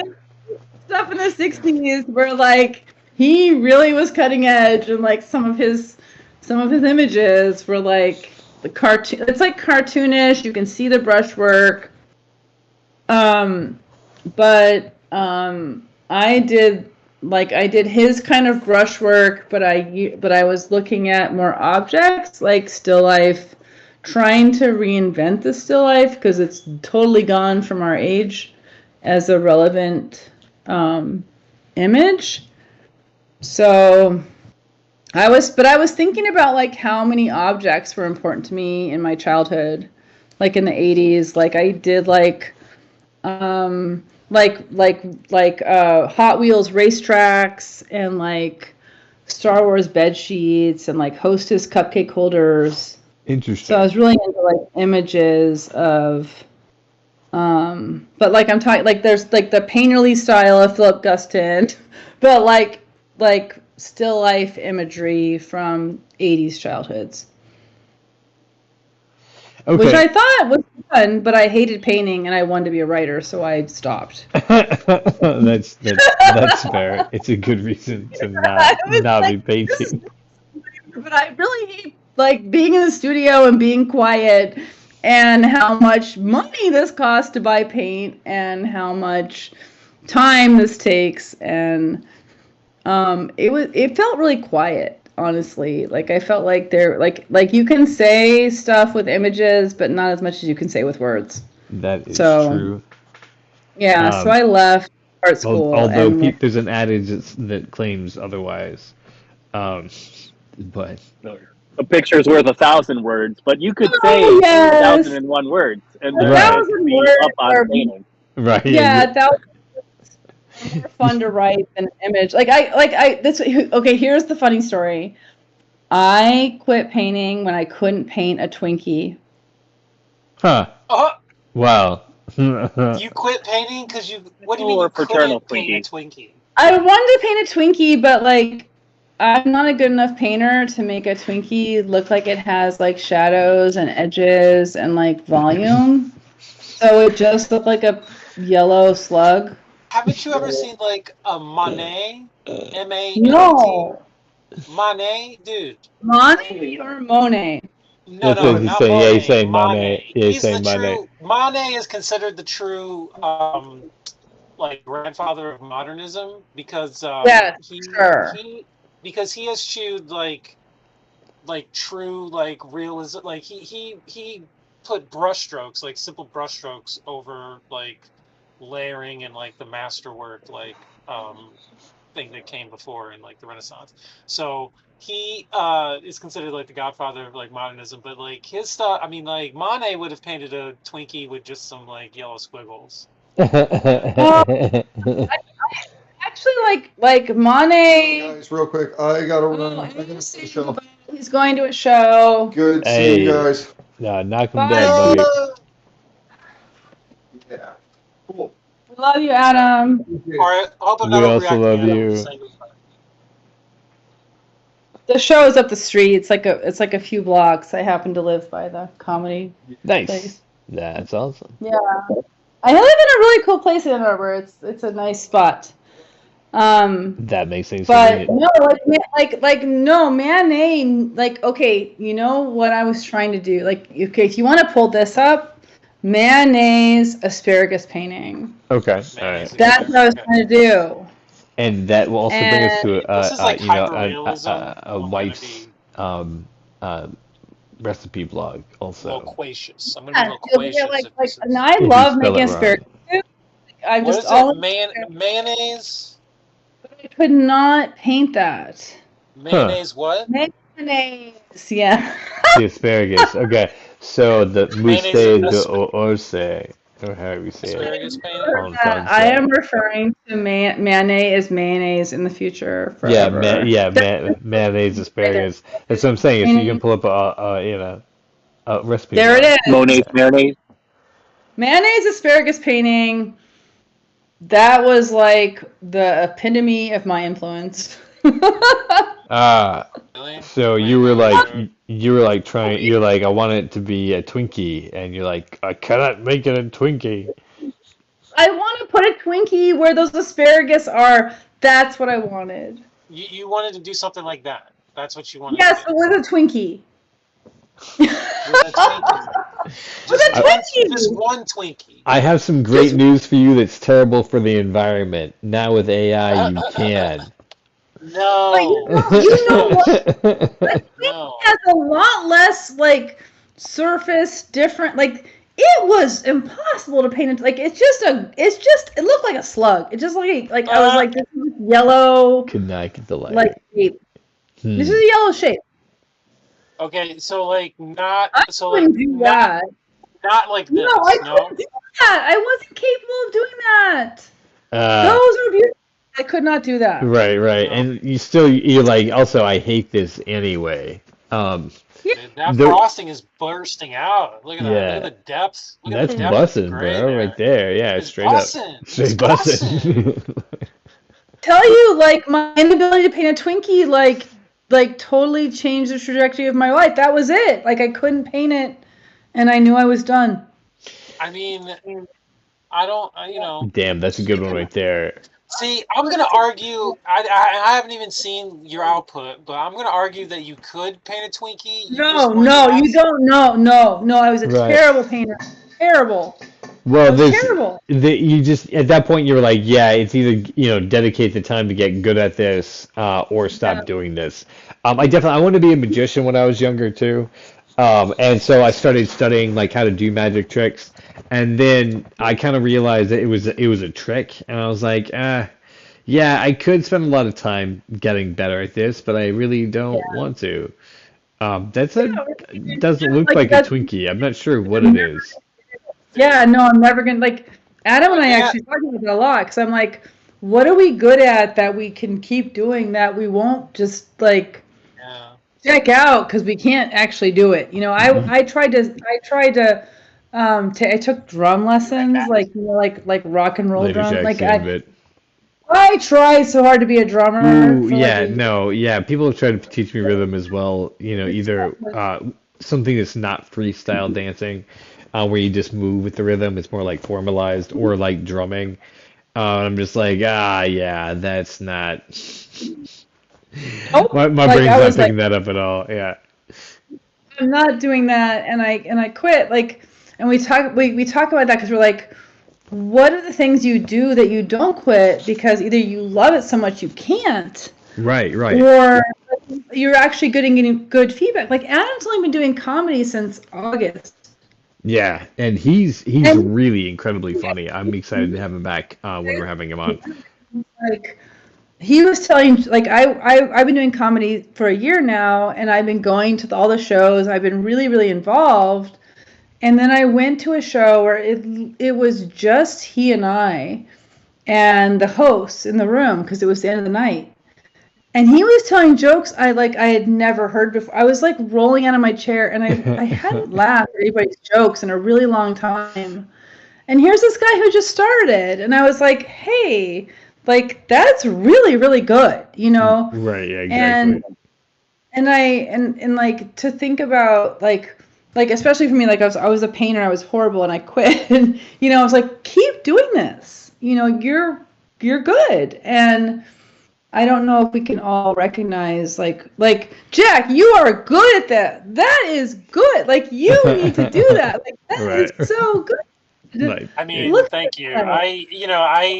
If you had known my father, you would understand my imposter syndrome because he was actually a gifted artist. I mean, he truly he had a hand and a You gift. do too. Like I I have to say, mean, like what do we think as gift? Is it tradition and the ability, or is it imagination and like you are shaping it? Like look at the way the space is like in the foreground and everybody's hanging out. Like that's cool. Like that room, and like you have like on the ceiling you have like what is that called, the like the border on the top of the oh, like the like how molding. do Yeah, yes, the building, like they're hanging yeah. out in like a house, like that's cool. Like I just think this like, and look at this guy's suit on the left, like, That and was this his guy's inspiration. I think I don't remember where it came from. I think it was an early we meeting. worked Jack on the Jack suit. was like, "Yeah, we need to have him." Here's the era that we should have him in the style space too. And it was like, "Yes." And then Um, it finally we'll became get into the blue a few suits minutes and later. we'll get into the like suits in 1 second. I have sweater. to help my roommate with something, so I actually have to head back downstairs. Oh, Well, thank you for all the kind words about my artwork. Please I keep really going. appreciate it. yeah. Yeah. I will. Don't worry. We are. It's funny how life works out. We ran into each other through a completely different project and started working together. I was writing, he was drawing, and then that was like almost 20 years ago. And we came together and we're like, we need an illustrator at the beginning of this last year to get this project started to see what it looks like, because Aaron and I were working through the Cox and Space project. And I was like, who, who I don't know if we can get him because he's so good. I think is what I said to Aaron. But let's see if we can get Jack Haynes because yeah, his character work is just so fantastic. Cox. Sorry. Those are great. They're the Cox in space. So, because there's a lot of molding, like that. Is that what's going on in outer space? Like, is it still, traditional interior decorating?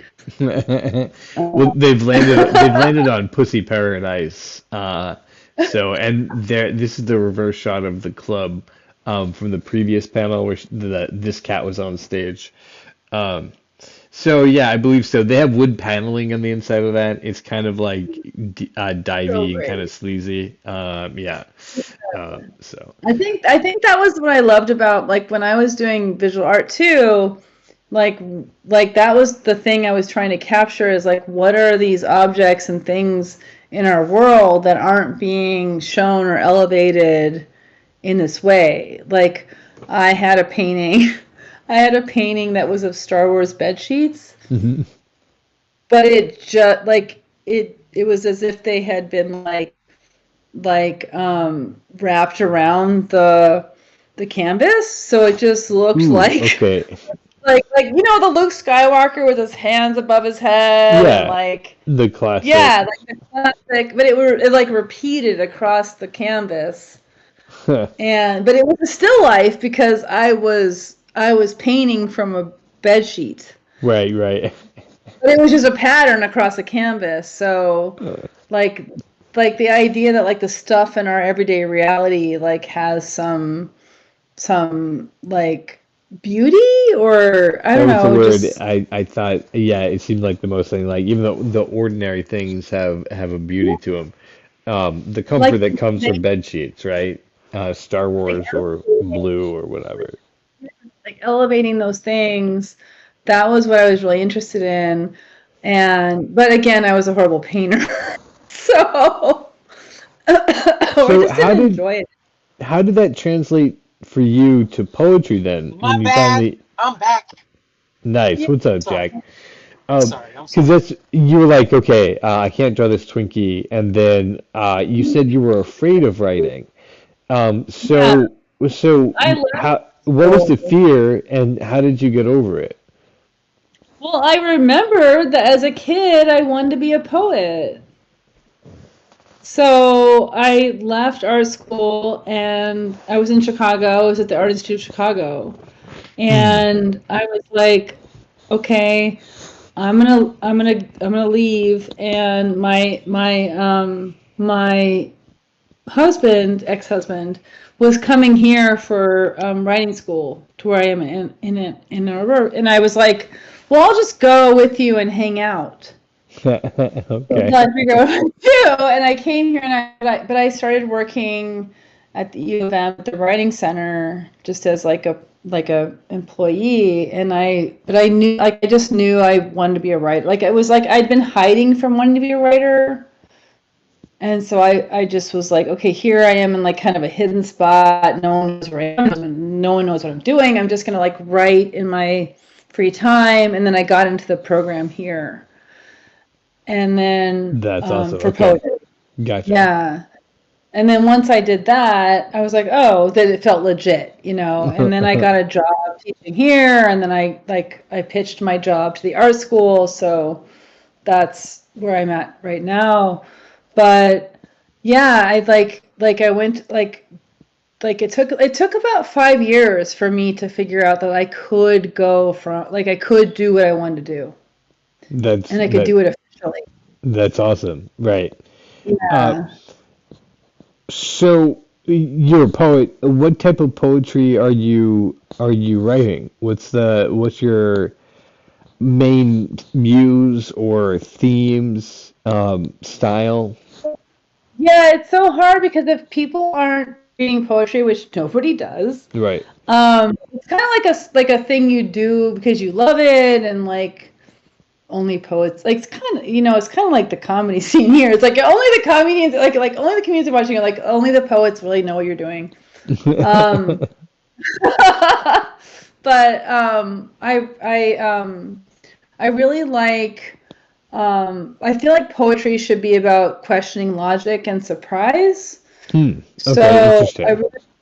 yeah, I like language poetry a lot. Like I don't know if you know what Schrodinger that. sentences types of things? Like you said, E. Cummings earlier. Okay, yeah, yeah. It's like a language poet because it's like it's not following the logic of sentences. It's like it's like language is being used as an art form in a different way than we would just speak it. Yes, okay, cool, Um, cool. I like this. but language poet, like the genre of language poetry really started in the 70s, and there was like a lot of people who were like breaking away from like, you know, formal poetry, but also confessional poetry. And just using language to kind of express how you feel without requiring it to make complete sense, but like the feeling of the language makes sense. Okay, fair, fair. So, uh, so I really like that, but also like language poetry can be really divorced from human experience. So I try to combine like human experience with language poetics. and I only write about mental illness because that's something that I've experienced. Fair. So, Okay. So the work I have, like my book that's published, is about being in psychotic states and recovering from that. Nice. What is the name of that book? Hypergraphia and Other Failed Attempts at Paradise. Nice. Okay, that's very descriptive. People are like, "What's hypergraphia?" And I'm like, when you can't stop writing, which does happen to me. Right. It does happen. Manic state. Yeah. Right. Yeah. But hypergraphia and Other Failed Attempts at Paradise, it's like people think like, "Oh, you can't stop writing. That's so great." I'm like, "No, it's not great." No, right. Yeah, I'm late to it. Yeah, it's an obsession. It's terrible. You can't be in reality, you know. So that's the poetry book I have out. And I'm almost finished with the second one, but what's funny about poetry is like no one cares if you publish it. There's no reason to fit it, so it keeps destroying itself as I revise it. I'm like, this is getting like less done the more I work on it. That's interesting. Yeah, no one cares except for the ideas themselves, which scream to exist. I'm getting closer to like self-understanding, but the book's getting less done. And maybe it's in a phase of destruction that will only be understood after you pass through it, you know? Because sometimes creativity is so weird how the process works. And like, if you embrace it, and like as a poet, you can, because you're like, no, like I'm never trying to make a living on this. So you can be like, this poem can get worse for like 10 years and no one's gonna bother me. You know, like no one's gonna be like, where's your poem? You know? Right? That's fair. Yeah. You like can that's indefinitely be a poet. Yeah, you Have can, you like, explored your inner beauty yet? Exactly. And I feel like when people ask me what does it take to be a poet? I'm like, to really observe the world and be present in it. Fair. Not so much playing, but like not so much writing, just like notice stuff. You can say that You know, about like- stand-ups too. That's, I mean, that the very same cornerstone right there. That's the connection right there. You found it. Like Yeah. that's why I switched to doing comedy. Is I was like, oh, that's another way to notice stuff. And jokes are a type of poetry, or Yes! yeah, I mean they fit kind of in there because it's about the rhythm and the meter. It's about setting up a premise and then delivery of that promise at the end. Like the specificity of language can really make a big difference because it's like really 100%. funny. It was about like being in a cult, and I had this joke where I'm like I went through a breakup, blah blah blah blah. Now I'm thinking of joining a cult, so I can never be broken up with, ever. You know, I want to go, and then I go on to say like, what kind of cult would I want to be in if I was going to be in a cult? And I landed on like the specificity of Cheez-Its. Because if you go to the grocery store, like there's an aisle for Cheez-Its. Specifically But they're all the Cheez-Its. same cracker. They're all the same cracker. Right. There's no way. Like they're so slightly different. I'm like, are you trying to fool me? Like, there is an aisle for Cheez-Its. I'm like, this is a cult. I'm like, join that cult. I would join the Cheez-It cult. If I was going to join a cult, maybe the Cheez-It cult. Jesus. I mean, Seriously there though, are I worse mean, cults to join, yeah, for if you're sure. gonna give me some white cheddar as part of the deal, I'm about it.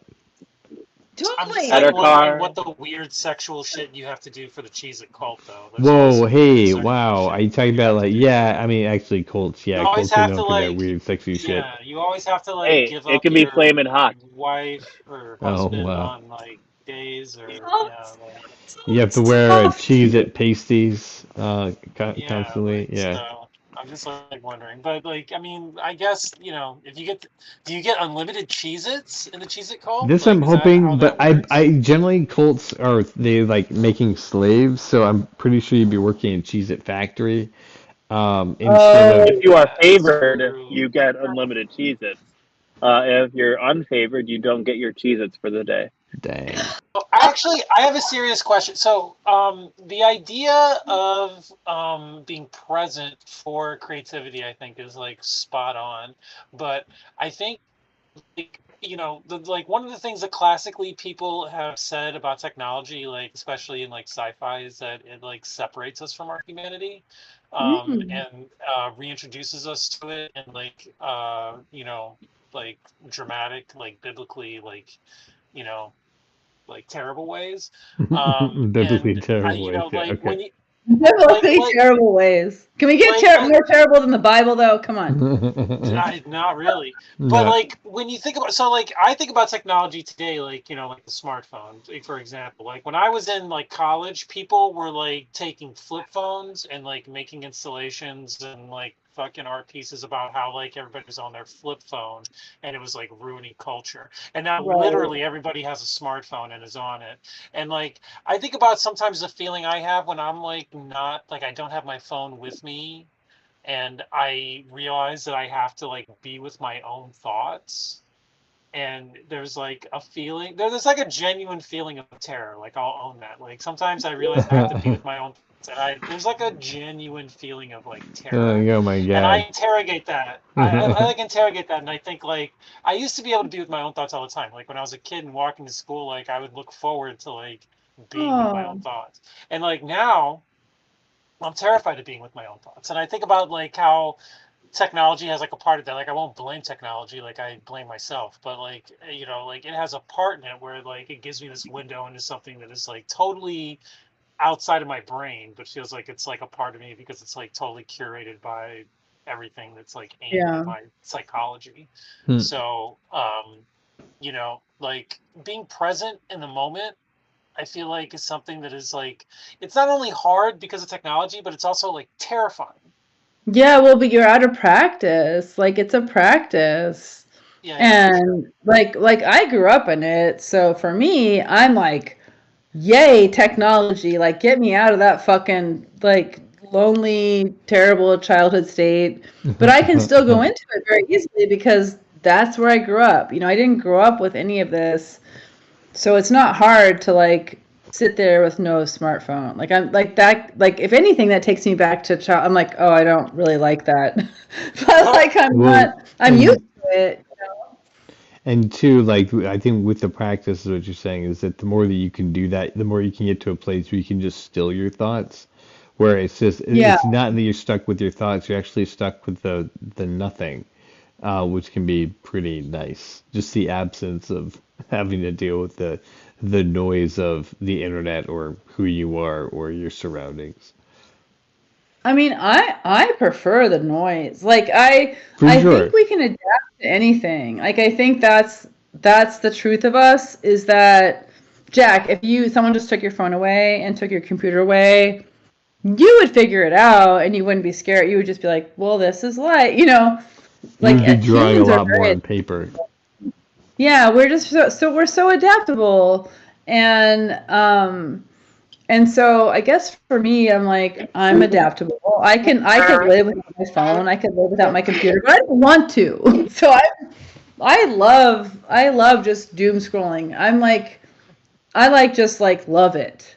Because when I was a teenager and I just was like lying in bed with nothing. No, no, that was awful. Like this this is so much preferable. Like I read all the news. I look at what my friends are doing. Like I used to just lie in my room with nothing. That is And I wild. Yeah, did I do it. remember that I time. Right.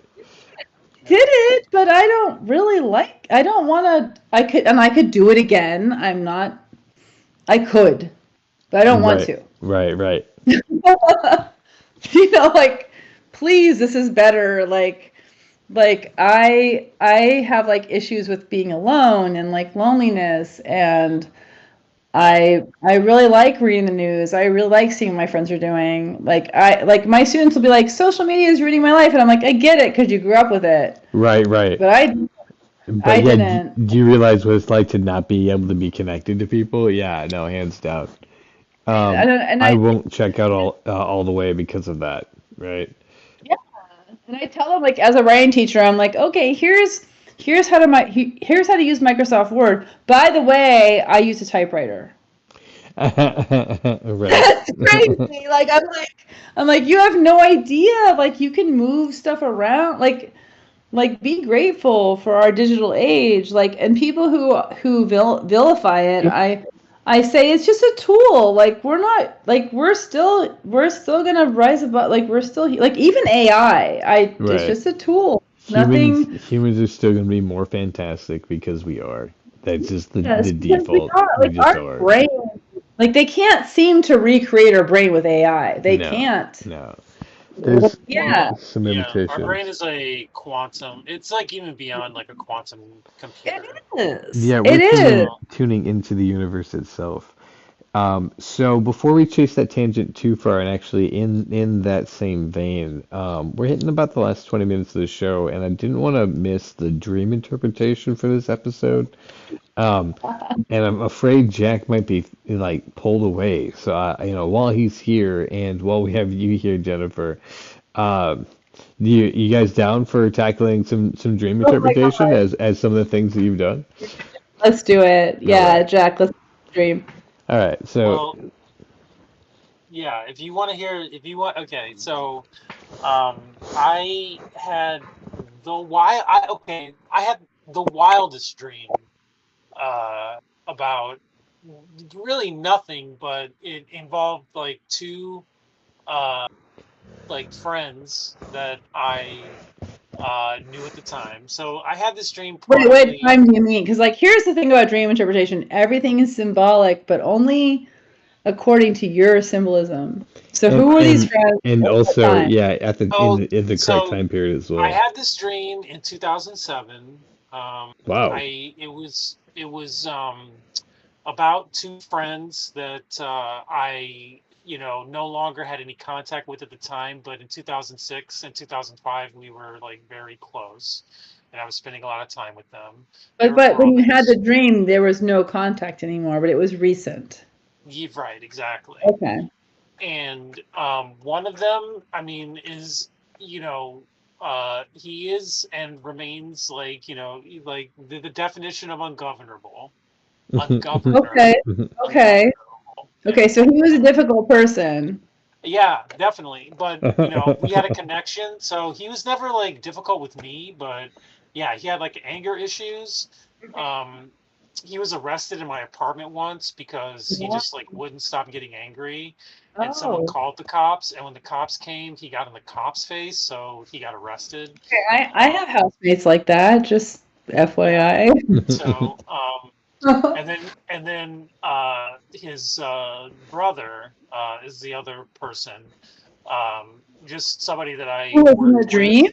Yeah, somebody that I worked with, and it just was like a like kind of a kindred spirit kind of figure to me. Oh. But But the we angry guy was kind of a kindred spirit too. He just was oh like out of control. I mean, kindred spirit in the way of, I mean, it's different. It's not like, he's, he is a, he's a satellite spirit. Like, I love him to death. Yeah, Like, I'm yeah. not going to No, say I he's not, yeah, I get what you're but saying. he's, he could easily become an adversary. He's like Yeah, that kind of on the person. edge there. He's just like a person that you have to respect, and if you can love them, you like love and Wow. respect them. Okay, But wait. Let's recognize that moment that you're saying that it's a love challenge. it is a love challenge because Yeah. you don't know how they feel. I mean, you know how you feel about them. Let's just say that. Like, I know how I feel about him. I mean, like, he's incredibly smart. He's incredibly powerful person that I have like a lot of respect for, that taught me many things. Um, that is volatile, Yeah. mercurial, and I don't know. I feel like Mercurial. Yeah. I could easily piss them off, and then like But we you're have a rising conversation. above. You're rising above to love this guy despite all this. Yeah, like he was like, he didn't have a place to stay for a while, and that's why he was staying with me when he got arrested. I was just You're like letting him stay with me for yeah. So I've got a lot of people like that.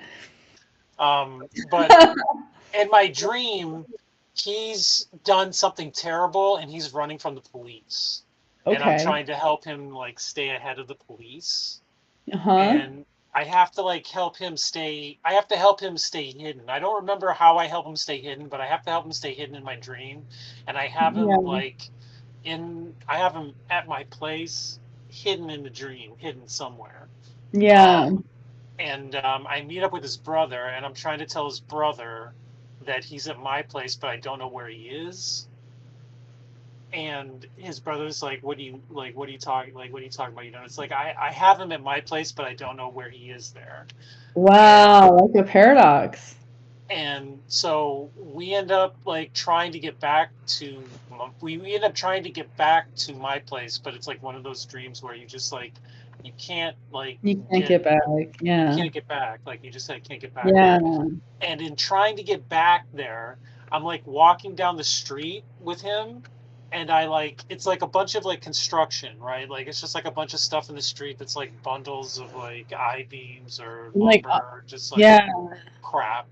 And like I'm walking through all of that, and it's like wait, I gotta stop you right there. Wait, hold on. How do you feel about that stuff? Do you feel like that's like an obstacle, or? Well, it's like I'm not really thinking about it too much because I'm trying to get past it. But in trying to get past it... Wait. This is where dream interpretation comes in. You're trying to get past something. Okay, keep going. Yeah, like I'm with my friend trying to find his brother, trying to get past all this construction shit. And like I don't know why I end up sitting on it, but I'm like sitting on like some bundle of like something. And I look down the way, and I see several versions of myself very clearly. I mean, like this is like flashbulb memory like type stuff. Yeah, flashbulb memory of that. I can like see like myself at like different eras, like my younger self, my older self. Well, you just said that stuff was stuff you were trying to get past. I was like because I'm trying to get to that place where I can like get my friend to his brother. Yeah, you're trying but also the friend. Okay, here's my interpretation. Like the friend is hiding in your place. He's someone that like you're trying to make a really deep, like you're trying to love and like understand and embrace, even though he's out of control. And everyone in our dreams are ourselves. True. But then, like sitting on this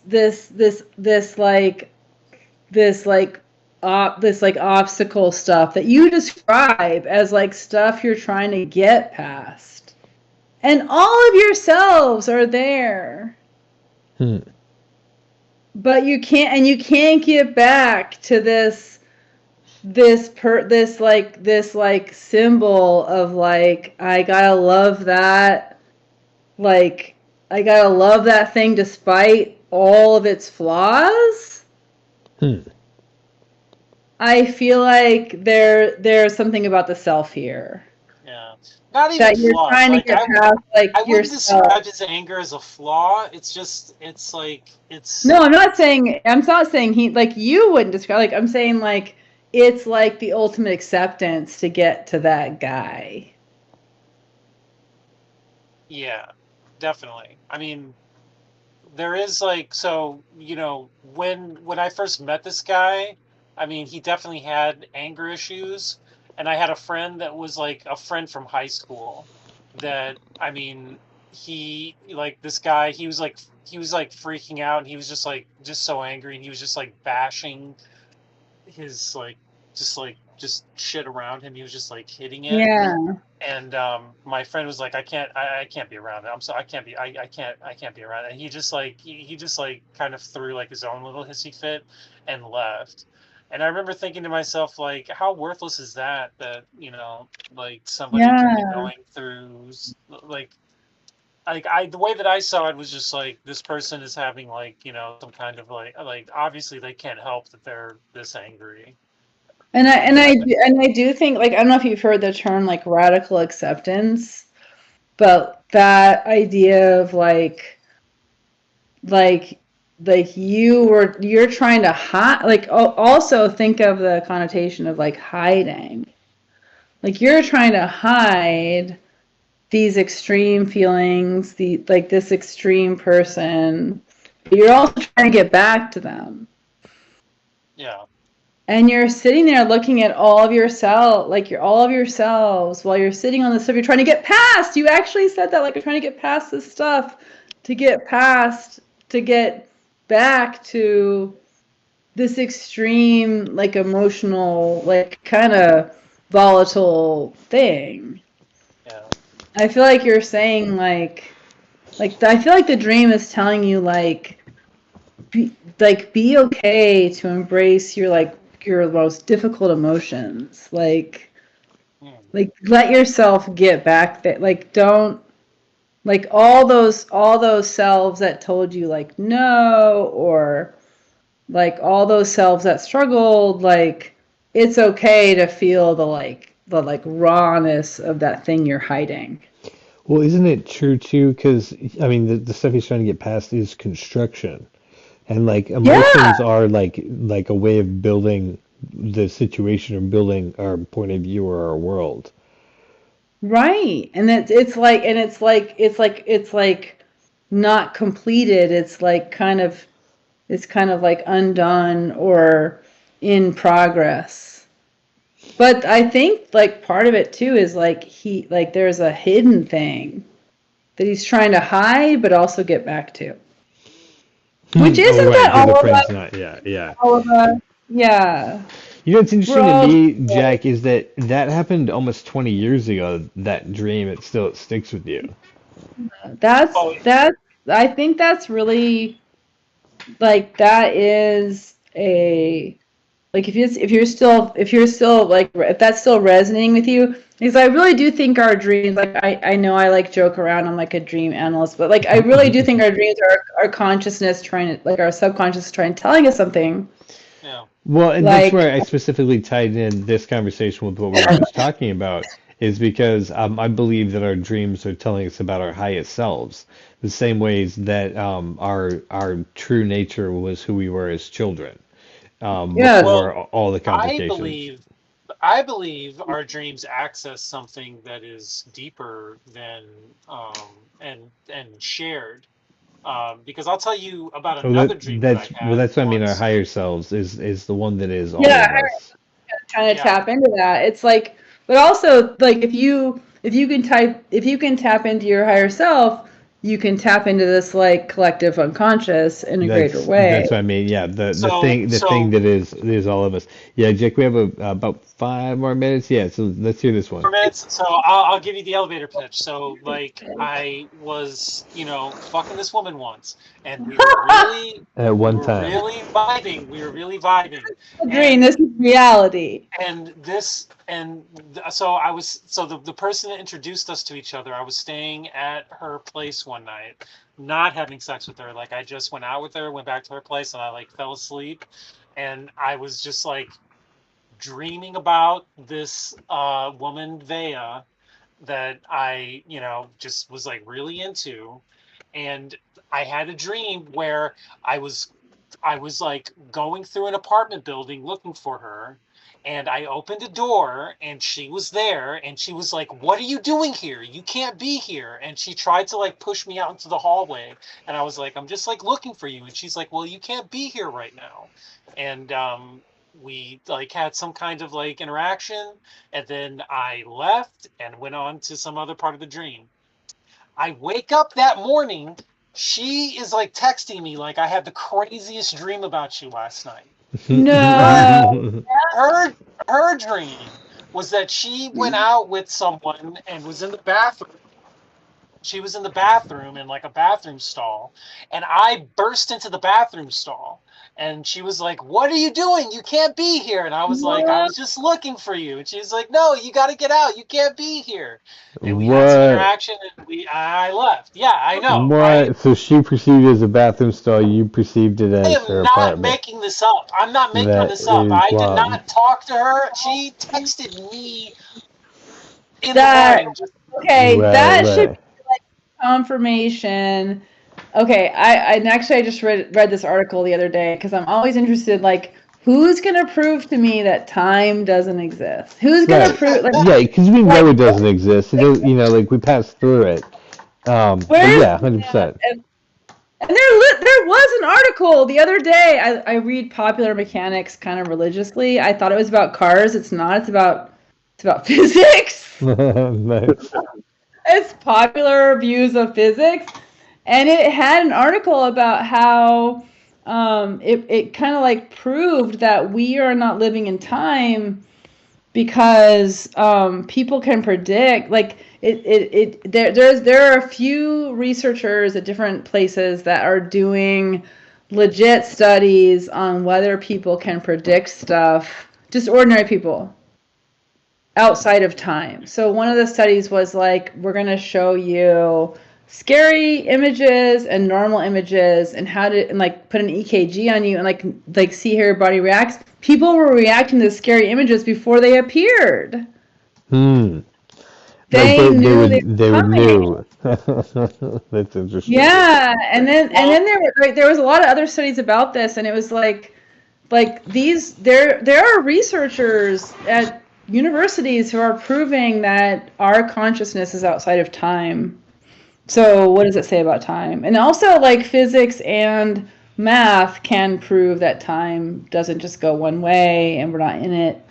So Right, yeah, exactly. No, it's just because our perception moves in one direction does not mean that it operates that direction. Is that block universe theory? What? Is that block universe theory? I haven't heard of that. So the block universe theory is that the universe is a like fourth or fifth or 12th or whatever dimensional object that like extrudes through time or like past time. That'd be more. Well, I mean, there's also string theory, which like in order to unify the field theory, like gravity is such a weak force, we have to have like 12. I think it's like 12 parallel universes that it holds together. And we're living in all, like, it's not like they're all elsewhere. They're all where we are. Yeah, they're overlapping. It's okay, gravity. I don't think you're weak. Weak AF, gravity. I can see how time and space bends around you, not like those other people. I mean, that's the funny because, like, yeah, I only kind of perceive gravity, but I do know that, like, the strong and weak force are holding this table together. Like, I know, but I don't, like, physically experience it. Right. Yeah. That's funny. Close to it's weird that gravity is the weakest force. Yeah, get close to a black hole, you'll experience gravity in a whole new way. Right. Oh, yeah. Totally. Yeah, go to a black hole and tell me gravity's weak. I want to go through a black hole. You know what I told Adam the other day? I was like, let's make a joke about, like, the weight loss program of going through a black hole. Or you should get a fight. It'll stretch you to an atom thin. You'll just be one atom thin. But by the time you're done working out, it'll be like 5 billion years. It'll be the end of the universe, yep. True enough. Just speed of light diet. Yeah. Or just smushes you down to nothing. On that thought, I do turn every particle in your body into neutrinos.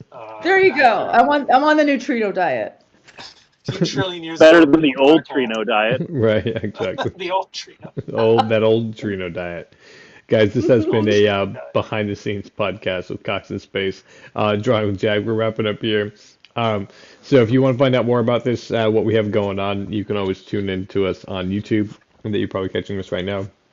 You can also check us out on coxinspace.com. Find Jack Haynes if you want to watch him stream video games on twitch.tv/Kapasu. You can find Aaron Cosbill as the Professor of Comedy at professorofcomedy.com to find his show dates and to book him for special events because he is bookable. And then also, thank you so much for coming on, Jennifer Metsker, author, dream interpreter, painter, poet, professor. Do you have any final thoughts that you'd like to share with us before we close out for tonight? I just gotta say, I have been enjoying these illustrations so much. Like, So I much. just want to see this as a like full-length graphic novel, Cox in Space. Like, Facts. I want that. Cox in Yeah. Space, the graphic novel. Yeah. The Yeah, companion that's graphic novel to the series. It's Own it yeah, at home as part of our merch. yeah. It's already available. Pretty much as soon as it's done. So, fortunately for us. Well, Jessica, thank you for being here with us. Sorry, Jessica. Jesus, it was the first time I messed up your name at I the end of the wish that show. was my name. Jennifer, thank you for being with us. For some reason, it seemed appropriate to you. So, but this has been a great conversation. Glad to talk to you about everything you've got going on. And from all of us here at the Cox Space podcast at Wigwags, thank you for being here and good night. Thanks for having me on. It's great. So nice to talk to you.